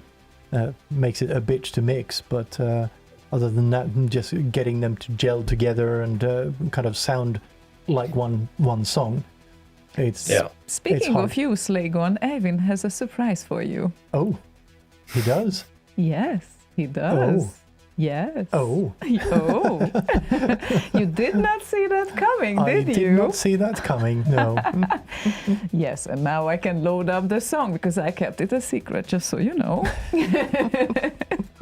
And also a work in progress, if I remember correctly. Right? No, I think that one's done. At least done all that I can. All that I can. Okay, excellent, excellent. So, I guess we can talk about it more elaborated after we play the song, right? Yep. Yeah, Okay. and this one I want to hear, so meanwhile it plays We Can't Talk. Oh, okay, yeah. So, there we go. Saint.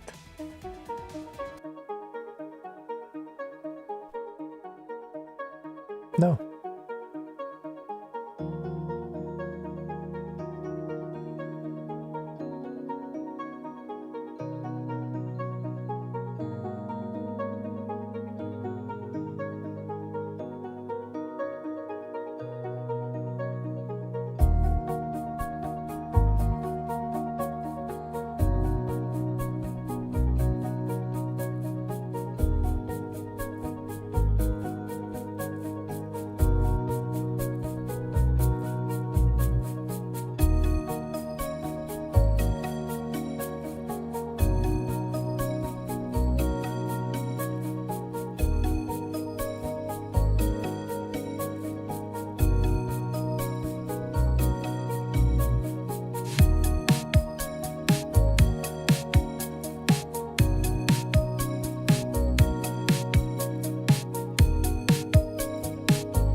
Wow. Okay. Amazing. You took one of my least favorite scenes on my own and made it gorgeous. It's thanks. beautiful. Thank you so much. That is absolutely fantastic. There wasn't so much to work with there. That was kind of the challenge. I think it's maybe 15 seconds of unique sound. Yeah, exactly. Pre-written or something. That's there was I remember making it kind of ran out of steam after I made the kind of initial beat and bass line and whatnot, and then I started on the melody and just went, nah, fuck this shit. Just left it. And then you did what we always did. Then you just transpose it to two semitones. And then, exactly. That's it. Oh, okay. So yeah, this is what a good remixer can do. Take a shitty SID and make something gorgeous out of it. Wow. That is absolutely awesome. Oh my god, he's in shock. Oh. No. And yeah, I don't know if you saw that on the channel, but Marcel said, want to collab on Trap? Well, he answered, so he Oh, saw you did? it. Oh, Yeah. okay. Excellent. Well, I didn't see that. Yeah, I think that's the idea of the day, seriously. You guys doing something together, that's... Yeah, but we're really fun to, especially with Marcel, who's so talented. But to make a collaboration at all would be also something I would have fun doing. And all of my remixes have only, before they are released, that's only past my ears. No one else hears them. Yeah. Okay, so you did not do collabs that much after the SIDS yet? Never. Okay. It's really fun. I've done a bunch of them, and it's always fun. You get kind of new ideas and things out of left field that you never even thought of, and all sorts of things that are just great. And you can learn a lot from the other remixer, because you use different things and everyone is getting used to their own. Yeah, and in particular, collab with Marcel, always fun. I've done a bunch of stuff with him. Not remixes, but original tracks. Kind of keep bouncing things back and forth. He adds stuff, I add stuff. Then it just kind of comes together nicely. Yeah. Yeah, so we recommend, definitely. So much fun. Oh, yeah. So, great. Awesome, Marcel. Yes. Best suggestion so far. So, yeah, that's definitely gonna get Trap over the finish line, I think. Also, it's an excellent... Just 6 minutes to go. Yeah, just it's nothing to Marcel, you know. He whips out 6 minutes like a fart in the wind. After the 6-7 albums that he created.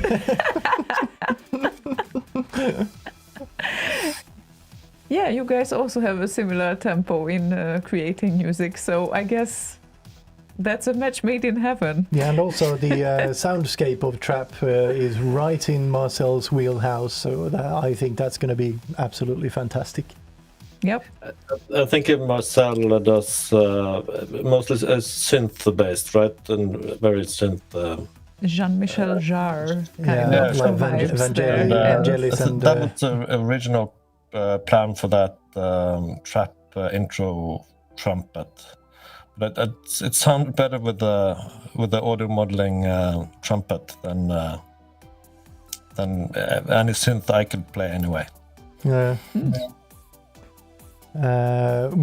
With regard to that, Segura has another question there. Do you do sound design from scratch or start from presets? It's a little mixed bag. I use some presets, but then I always end up modifying them. And then I've more and more started to just do it from scratch. It's basically just the same every time anyway. It's much of the same sounds and the same process. Yeah. So at least not a mixed bagpipe. It is a mixed bag, no, but no. Oh, that's Lala found the link to software audio modeling. Oh yeah, there we go. Swam. That's the one. Excellent. Yes. Yeah, I need to have a look at that again. Last time I looked at it was like 10 years ago or something like that, I think. I think I was trying to do a Last Ninja remix, failed. And then I thought, no, I need something brassy in here.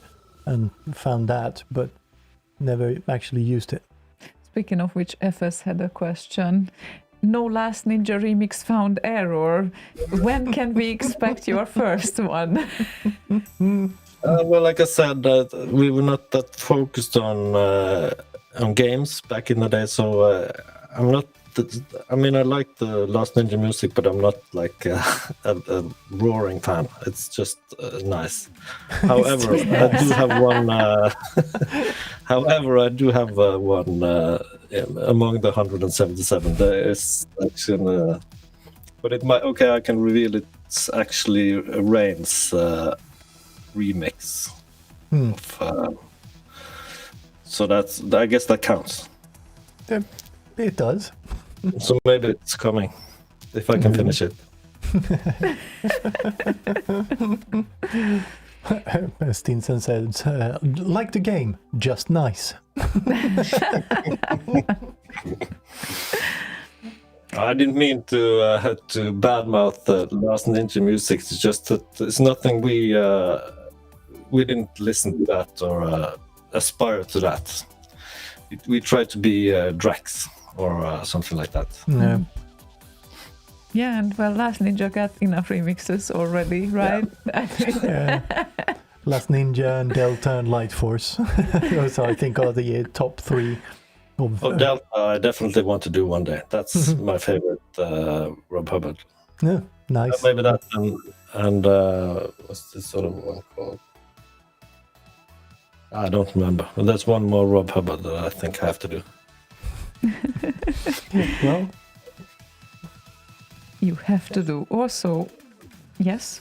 no, I was just thinking of Delta. I can almost hear how you would make it. Almost. Like Philip Glass, maybe. Maybe. A little bit. Not quite there. And there is another favorite song of yours that we also have to play. So, Yes. yes. And you particularly said we have to play. And it's from a person who is assisting a whole lot for us. And he's also one of the kindest people we know. And the track is called Commando High Score, Just Whistling. So from this, I think he already knows or recognizes himself. Hi, Lala.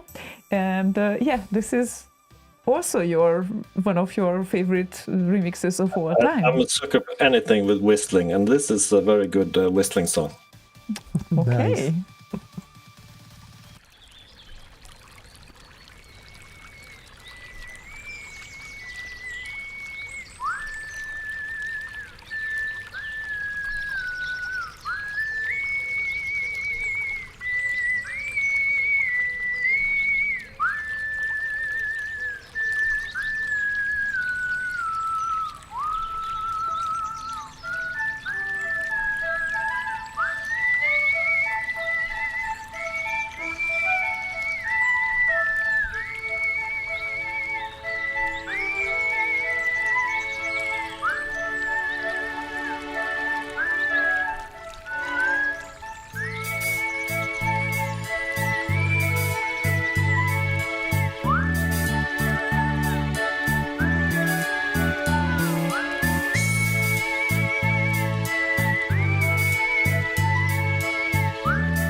Lala, Commando peeing. Oh, Commando high score, just whistling.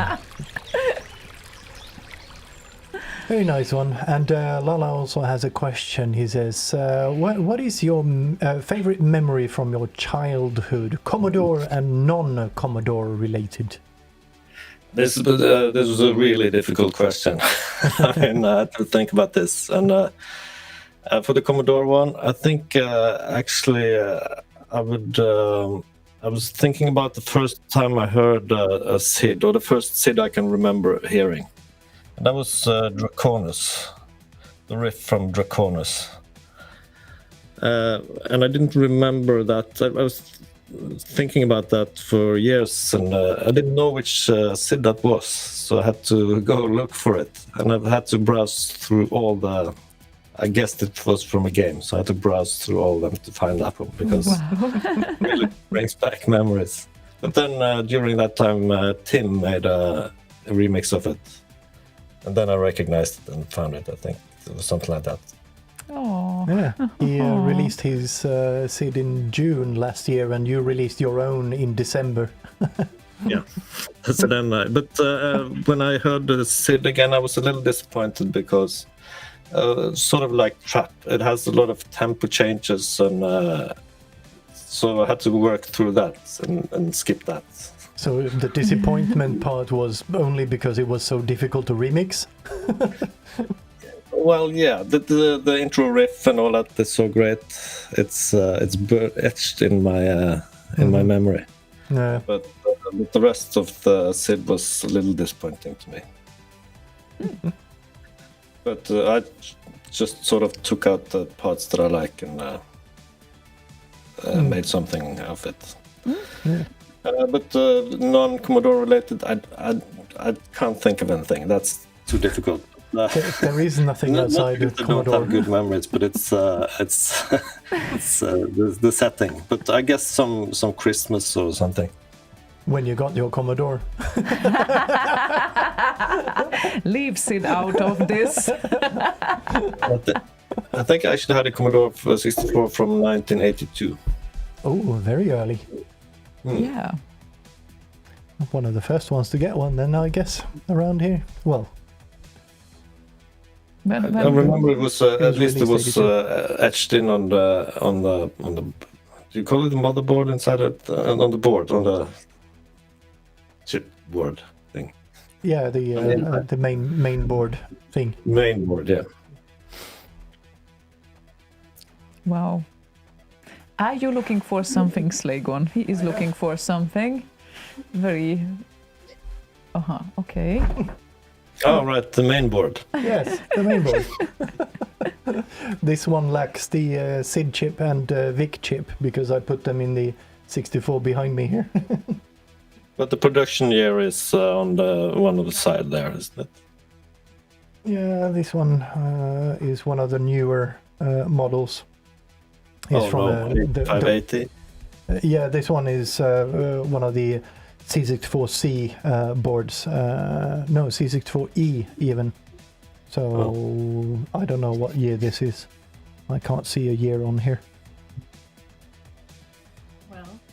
Well, we would need some time to check that out. Well, you can check the assembly number, 250469. So if someone wants to check that out, they can probably find the year. And we talked about some of your favorite songs, but FS is asking, and I don't know if you will have the same answer to this that we already played it, but what's your absolute favorite remix that you have ever done? It's you haven't played it. No? Okay. No, I think the one I keep coming back to that I'm still happy with is the Magic Writer. Okay, because it's a fairly recent one too, isn't it? It was like December.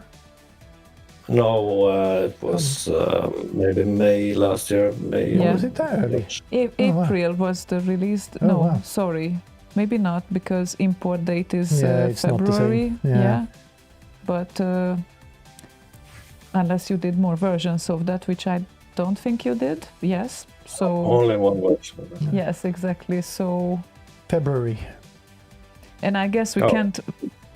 can't miss this song to play in that case. So Oh, definitely not. this is what you rate the best of your best ever so far. I was at least I'm happy with it. It also came together quite quickly because it's the arrangement thing. I immediately knew how to arrange it. And it's 3 parts and then just put them together, and that's always the difficult part. How do you arrange something to make 3, 4, 5 minutes Yeah. when it just does? But this one was it just sort of happened. I see. I begin to see a little bit of pattern here. You like SIDs that are easy to remake or remix. This is a good SID. I know how to remix this. Work. And what's not easy for him to remix, Yeah, I true. don't know. True. But anyway, yes, here comes the magic writer then.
Fiddly-dum. Magic writer. Well, it was magical. DMC added that the Magic Writer is so fascinating and so full of color. I had the pleasure of listening to it over and over when doing my little 20-minute mix of remixes last year. Really well done, Eivind. DMC, where is that mix? No, I heard that mix. It's an excellent mix, especially since it starts with two of mine. But, So that makes it it excellent. was an intro to to one of your shows last year, I think. Oh, hang on. Was that 20 minutes? Wasn't that half hour? Yeah, about half an hour, I think, something like that. But Because then wasn't that right before the Rotti Awards last year? Not last one, but the one before. Must have been before, before a show. But I thought automatically now that he said 20 minutes that, is that something that I missed there? Yeah, and Marcel was counting goosebumps. And how many? 64? I suggested 64, and he said, and many more. Yeah, she said, I love voice usage where I don't have to listen to words. Yeah. Me too. It's like foreign music where I don't understand the lyrics. Yeah.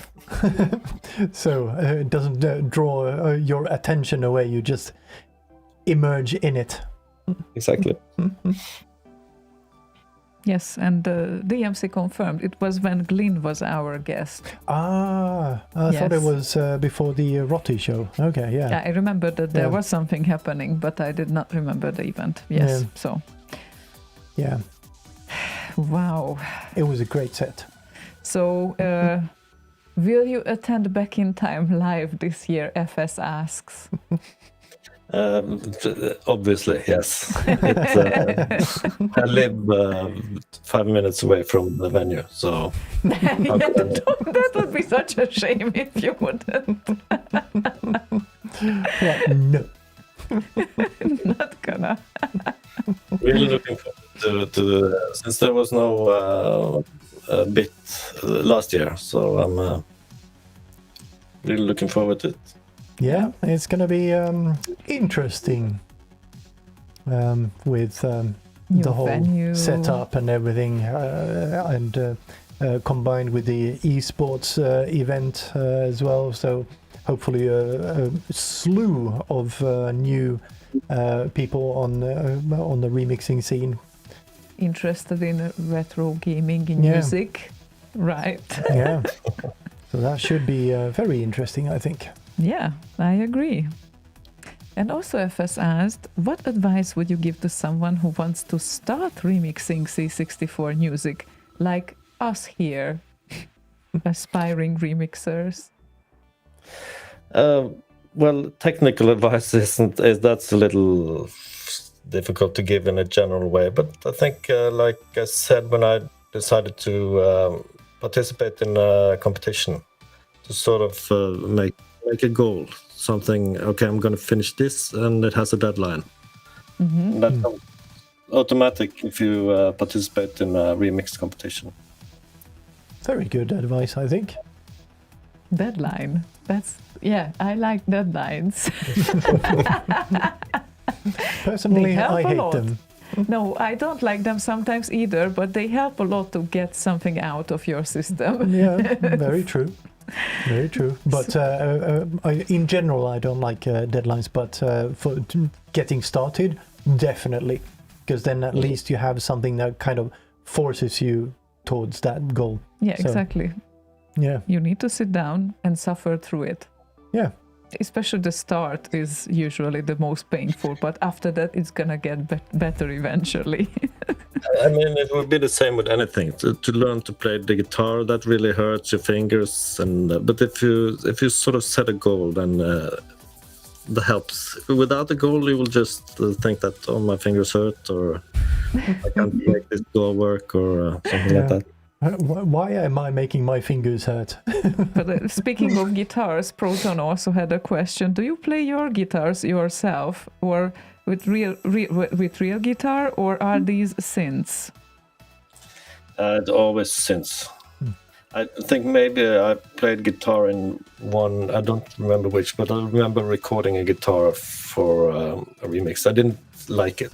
I couldn't play as well as I can with virtual instruments, so there was no point. Oh, It if just someone make my remixes worse. if someone asks me if I have real guitar in my tracks, then yes, the plugin is actually called Real Guitar. So real Strat and real Elite and all of that. So yeah, absolutely, I have real guitar in there. Okay, yeah, that's a good way out of this.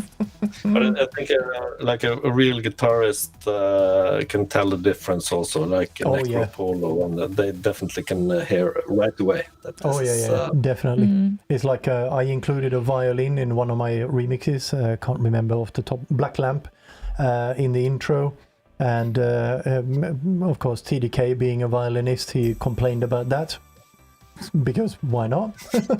Anyone who plays a real instrument can hear that it's a fake one when it's a fake one. So yeah. So the challenge is make the fake instrument sound real. Yeah. And I guess and that's it's- still possible. Yeah, and it is a little bit easier if you have played the instrument yourself. Then of course. you know kind of more of the kind of minute details and what you're looking for. Yeah. But still, it's very, very difficult to make any acoustic instrument sound real when it's emulated. Very, very true. Also, we have a few requests in front of us. And Lala requested Scratching Zvantjes Returns, which feels like a Dutchy song, and I have no idea who Zvantje or what Zvantje is. I actually do. I checked it out Oh, because because I love the original Sid, and the Scratching Schwartes was some kind of comedic character on Dutch television in the 80s and 90s. ah. I have no idea why Eivind Sommersten used that title. Oh. And now I guess we'll never know because he's also dead. Oh. Yeah. But Lala requested this song, so I guess we have to play it.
Toodly-dum.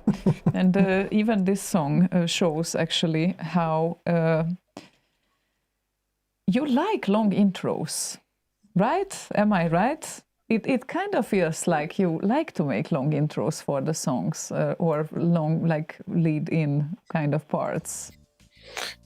Sure, yeah. I think maybe I would make them even longer, but once I pass the 1 minute mark, I think, okay, maybe it's time to get going. Get things going. Yeah, typically there is like the first part of the second part of the song, and sometimes it even feels like that when the real thing gets introduced, then it could be even longer, like, you know. But I guess some songs could have both a short and a long version. Yeah, absolutely. Extended true. version for everything. Yeah. Well, Trap will be an extended version by default. Yeah, 9 minutes, extended version 18. Yeah. Well, someone mentioned Trap has nothing on Knuckle Busters. Well, leave it to me to shorten it to 5 minutes then. Do you plan to do a Tetris remix? Yeah, 5 minutes. That will be 25, thank you. What's the 20 something? 27, Yeah. whatever it is. Also, FS asked, your tunes sound great. Which drum set are you using? That depends, but I forgot to mention that when Maka has left, I think. So he asked us that question: "What's my favorite plugins?" And that's when I use this Superior drummer by Tune Track, a Swedish company. Yeah, excellent ones. Fantastic software. Yeah, Absolutely great. Yeah, I had Easy Drums first, and then I upgraded to Easy Drums 2, and then Superior Drummer. It's amazing software, but Yeah. it's not in all my tracks, but it was definitely in a Saint, in a remix of your I No. think at least in the second part. Yeah. Mm. There was another one. It was Proton that asked which VSTI do you use for the guitars. I have a couple of different ones, but I always end up using the same. That's from Orange Tree Samples. What they call Evolution series. Okay. Never even heard of that one. I have, I think, real guitar, real Strat, and that line of plugins plus what's it called, shreddage for electric guitars. Yeah, I've tried both, but I always get back to Orange Tree. That's they're good samples, but they also have a very convenient way of working. You can set up velocity to instead of key switch, so just change velocity to go to half muted, and so on. Oh, nice. So it's very quick to sketch something out. Yeah. Yeah, nice. Nice. Also, DMC asked, how did you get into Ableton Live? And has it always been your weapon of choice, or have you explored another DAWs as well? Well, many years ago, I used Reason. And I was kind of into that, but I never finished anything there. And I think maybe I had also pirated it. So I don't have it anymore. So when I needed a DAW, I think I just looked at what's the most used one, which is where you can get most help or tutorials and stuff like that. So I think Ableton came out on top there. Yeah. So you never tried different ones to see if it fits or anything. You just looked it up and this is now for me. I'm gonna learn it. I think I briefly stopped by FL Studio too, because we used that back in the day also, but I couldn't quite make it work. So but Ableton is also amazing software. It's crazy. Yeah, Rhino and uses Ableton as well. Yeah. And it maybe seems like something geared in towards live music. That's only to play a set live, but that's really only part of it. It's huge. There's so much more. Yeah. And Lala says, so Eivind found reason unreasonable. True. Yeah, but that's exactly what I wanted to say, that Ryan is using that too. He's doing a lot of live gigs, so... Yeah, and all the funky controllers hooked up to all sorts of stuff inside Ableton. Ableton has sort of two modes. It's a session view and a arrangement view. And the session view is, I guess, is where he spends most of his time. And I'm always in the arrangement view. I don't use the session view at all. Yeah. It's like two applications, really. Yeah. Wow. Yeah, for I think he's still on one of those. What's it called on the Mac? Pro something or other. Yeah, Pro Tools or something like that. In his studio setting, because there he just records audio from microphones and synthesizers and stuff straight into audio files in the DAW. Yeah, I think that's pretty much industry standard in a more professional environment. Yeah. But I think also JLD uses Reason, doesn't he? I can't remember now. We spoke of it, but I can't remember what it was. No, I don't think it's... No, Cubase, was it? Yeah, I think it should have been Cubase because we cooperated. And I kind of remember how the source file looked. So yeah, that rings a bell. Yeah, I think it must Cubase. Yeah. It's been a while since we talked to him. Yeah. But he's away nowadays, maybe, you know. There's hockey. And speaking of which... Bundy, sorry. Yeah, I know. I'm not really into this. It's like hockey, but with the orange ball. Yeah, I know. So speaking of which, we didn't talk about any of your other hobbies. Do you have any other hobbies than music? Not really. Not big ones. But I like to run or jog or whatever you call it. Oh, Put that's on my nice. shoes and run outside. I do that to relax and just clear my head. And also I like to cook. Even better. Do you do that like a daily thing, or is it like now I'm going to cook something nice? It's the nice one. I do the weekends, and my girlfriend does the everydays. What are your... the boring stuff. Oh, you guys. She let me shine on the weekends, you know. And, Yeah. What are your favorite dishes to cook? Oh, I like a good steak, but all the stuff around it is where the magic happens. Where the work to do. Yeah. It needs to take a bit of time, and I use long time making it. So it's relaxing. Yeah, you could shake hands with Slaygon because he also likes to make steak, and it takes at least 5 hours. Oh yeah, and barbecuing and all of that. Oh, good steak on a great grill. Oh, the best. Yeah. The grill season is starting now. Yes, I'm very much looking forward to it. Yeah. You live right by the ocean. Do you go out fishing anything? Do you eat fish? I used to have a boat, or I have had several boats, but now they're all sold.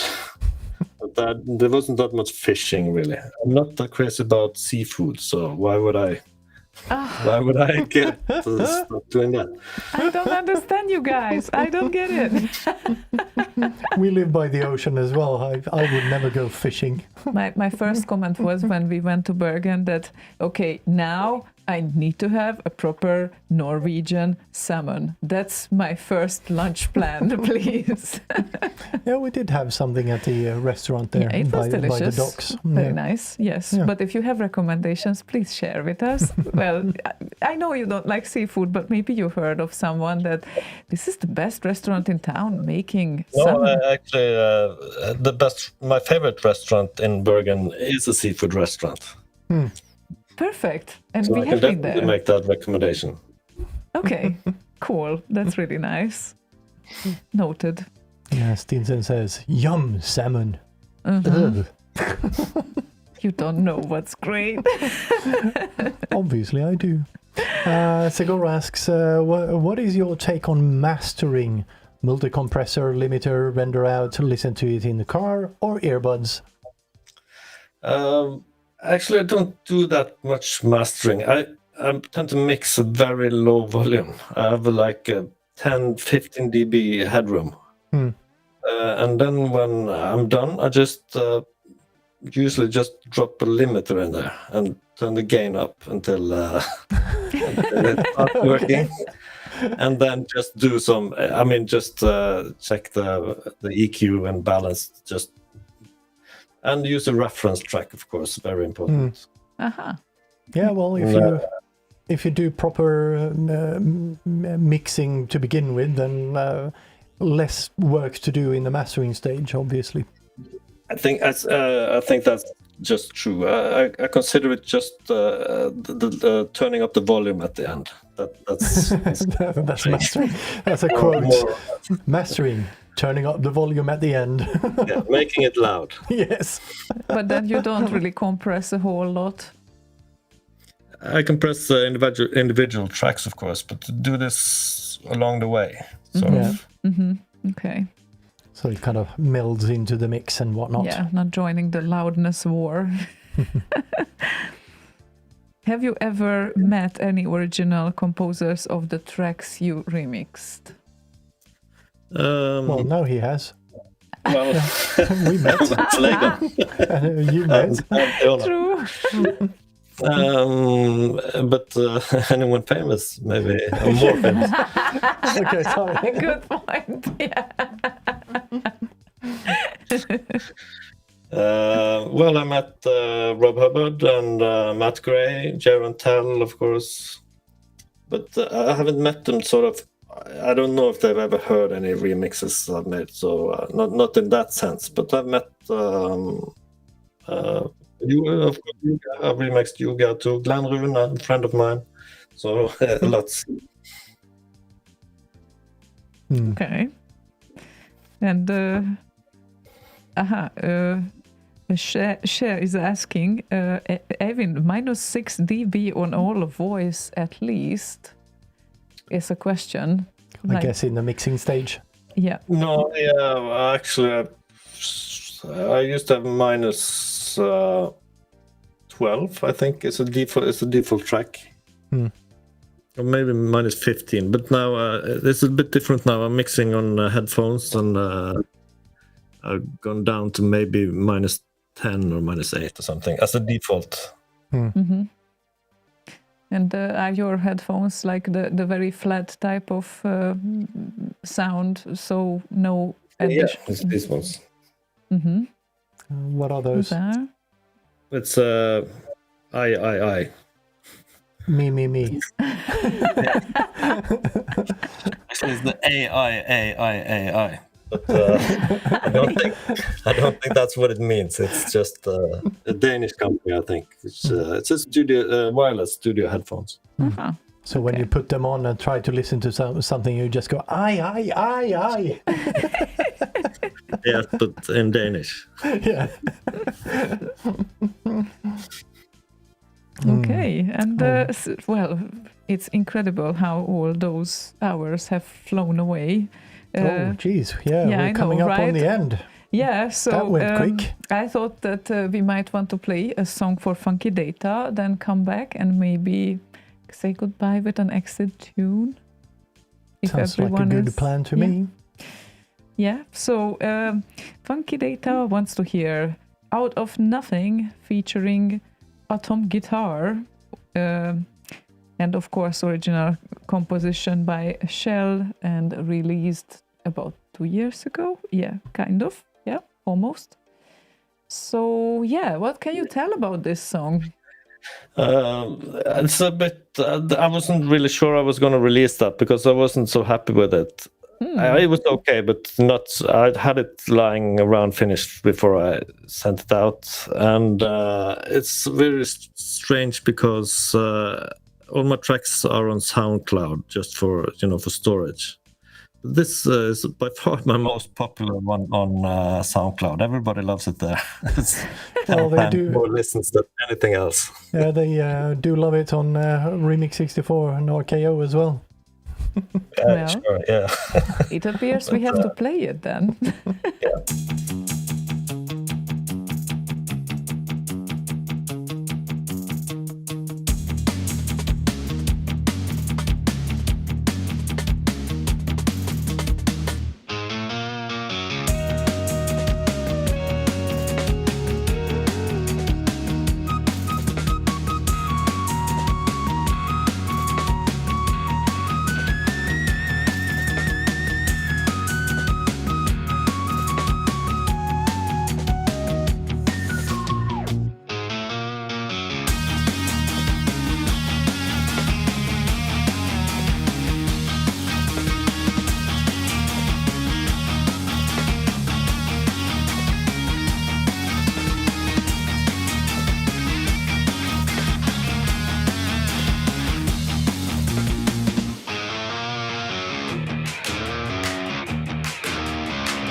Almost a fiddly-doo. Yeah, that's what I was.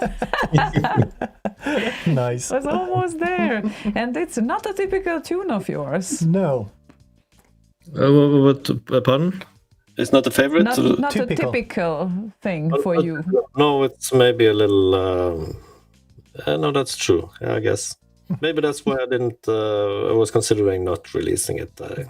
That would be a mistake. Yeah, I agree. It reminded me a little bit of Marcel's Mikey, I think it was. No, Shockwave Rider, I think. A little bit. There's something kind of in that kind of is similar. I don't know what. Also, Cher said, love that. Thought of Shaft, 70s Black Ninja. I love Afro Ninja.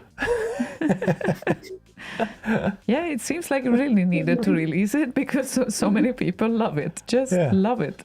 Yeah, and Funky Data says, love the shit out of this one. Mm. Well, credit to Kjell Norbe, I guess. He made the gist of it, of course. Yeah. Well, I guess some credit goes to you for making the remix. As we heard earlier, take a shit Sid and make something great out of it. Take some credit. Exactly. Stop being so modest. You're almost Swedish. Yeah, almost. Well, I am almost Swedish. I'm Norwegian, so that's... Exactly. Okay, well, yeah, very fair point. Are you guys also very modest? Like, how does that work in Norway? Jantelagen and all that. Do you know what Jantelagen is? No? Oh, he is thinking. No. He might not know it. Danish people might know. Well, they know it because it's jantelov, I think, there. Yeah. So Norwegian people are not modest? I lost you guys. Oh, are we back now? Oh, sorry. Hi. Are we back now? Yeah. Oh, okay, Okay. good. Do you know what Jantelagen is? Yes. Yeah. Okay. Is that kind of a big thing in Norway as well? A huge thing. Okay. Now I have feedback to fix that. Oh. Oh, okay. Mm. Are we getting to you twice? Oh, it's still there. Ah, shit. Oh my god. Yeah, it must be because of that outage there. Oh, hold on. Which outage? The SID. Because we disappeared. Oh yeah, okay. So I'm I don't just know if we gonna do disappeared this. towards There the we go. stream. Is it but- better now? Yeah. Oh, Good. Excellent. Good. There we go. So I'm just curious that, well, if you were familiar with the Jantelagen and everything, once you receive the trophy, will you just hide it in your deepest kind of cupboard that you have? Or Of course not. It will be prominently displayed. Yeah. Okay. Like we have ours here, you know. Oh, sorry. There we go. Yeah, like, not to brag. Because I think Alexander Skarsgård, the actor, was saying in a talk show that, well, he is not putting his Oscars to a visible place because he doesn't want to brag with them. That's how modest Swedish people are, Well, apparently. some. And Scandinavian people, apparently. But yes, trophy room for the win, the MC says. I agree. And yes, it is in production, which means we will receive them probably within a week, and then we can post them. So expect them to arrive in 2-3 weeks. Yeah, need to All take the winners. need to take all the photos and whatnot of them as well. Yeah, of before. course we need to. That's double check the spelling. Yes, and then we will make some trophies visible for the public as well, because so far we didn't really share images of those that much, but the remixers did once they received it. So yeah, let us show off the things. Yeah, I need to go and find some of the older ones as well. I'm sure we can find something on Facebook or whatever. I'm of those. sure we can. So Yes, but we have arrived at the end, unfortunately, tonight. So thank you very much to Eivind for taking the time to hang with us for a little bit. Yep, absolutely. Thank you for having me. Oh, our pleasure entirely. Yes. Yes, and thanks for all those amazing remixes, and we hope you keep up the tempo, and there are lots of great more to come, and Well, there's 177 more coming. Oh, let's say 170. Give you a little Yeah, bit of right. wiggle room. Let's round it down. Yeah, I think that you are on a very good way to actually have the most remixes out there made by one person on RKO. Probably you are not on top of the list yet, but with this tempo, within 2 years, you will. And that means also within the shortest time span, I think. Oh, definitely. So- It's you and Fluke that in that like shortest time span, most remixes Keep up the category. competition, guys. And Ryan just arrived in the nick of time. Just in time, Ryan. Unbelievable. But you can rewind on the YouTube video if you want to. Just in Indeed. case, if you are curious. We were talking Well, about you arrived in time to make me starstruck. Aww. And yes, Ryan, we talked about you before as well. We did indeed. Briefly, but- several times actually. Yes, you were mentioned. Mm-hmm. Ableton Live and everything. So, Yeah. And his SIDS. oh yeah, he said, obviously. He almost forgot about them by now. Almost. Just kidding. But yes, so well, yeah, thank you so much again for your time and your dedication and your remixes and all the joy that you brought to the remix scene. And And to me tonight. Thank you very, very much for that. especially. And we definitely hope to see you at Bergen. And any other events in plan that you might want to go further for? Not that I know about. Not at the moment. Okay. I don't know about any. No. Okay. No C64 parties. No. Who knows? But not in my plans currently. Okay. Noted. Okay. And yeah, then this is our time to say goodbye to everyone. Thank you very much, guys, for joining us and sending all your questions and everything, the requests and, Yes. and whatnot. And there were a lot of questions tonight. Thank you very much, everyone, for those. Very much appreciated. And also, yes, and we haven't said it, but congratulations to the Remixer of the Year award for winning that as well. Yeah, how rude of us. Yeah, okay, minor detail. Yeah, like we didn't even ask how you felt because you were at a party when Yeah. you got the news. Oh, that was a real bummer. But I had to be there. It was one of my best friend's 50th birthday. Understandable, And a huge absolutely. party, so I was totally bummed out. I wanted to be there with you guys. Oh, but how did you get the news? Like how exactly that happened? I snuck away at times and checked the phone. Nice. It's like checking the football scores inside the coat or whatever. Exactly. Nice. Oh well. But yeah, again, congratulations to that, and thank you so much for taking the time to join us tonight. So, and everyone else for hanging out and for all the questions and everything. Much appreciated. Absolutely. And for the rest of the week and next week, you know that there is Boz Radio where you can listen to Ziruder, Metricardo, Cactus and Boz. And occasionally Kate. I don't see her right now on the schedule, but that might happen at some point as well.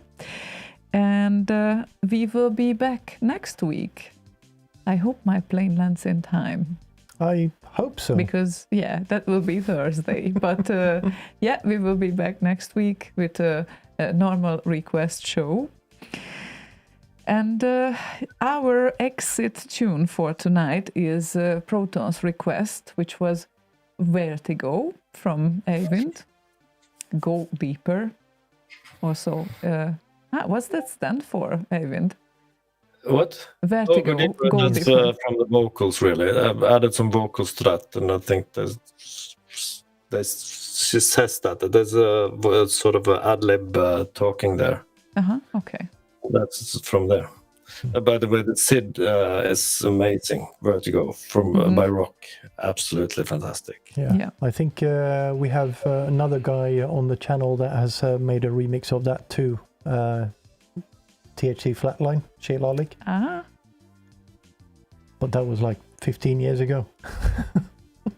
Been a while. Yeah, it's time to return with a new remix. Indeed. And with that, we bid the good night. Again, thank you, Eivind, for joining, and everyone else for all the questions and everything. Yes. Have a good night. Yes. Thank you, everyone, and see you next week. Any last words, Eivind? Bye-bye. See you guys. Just because I'm not doing anything doesn't mean I'm bored. My natural state of allowing, listening, being, accepting what is and what isn't, where I just observe.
Yeah, that's nice.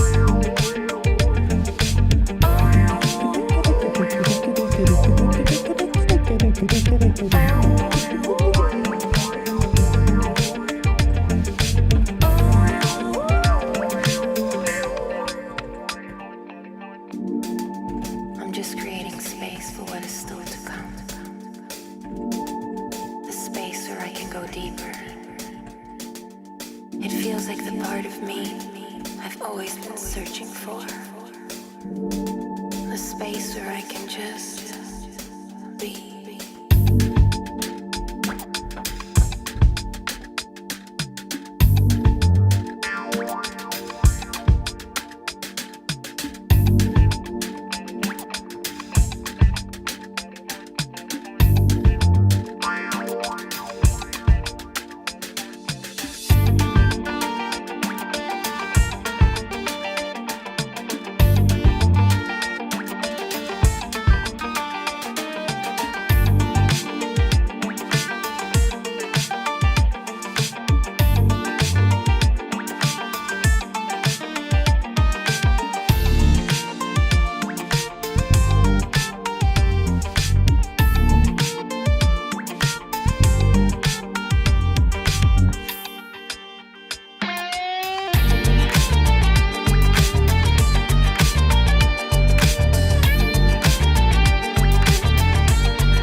the listener. Slay a while. Slay forever.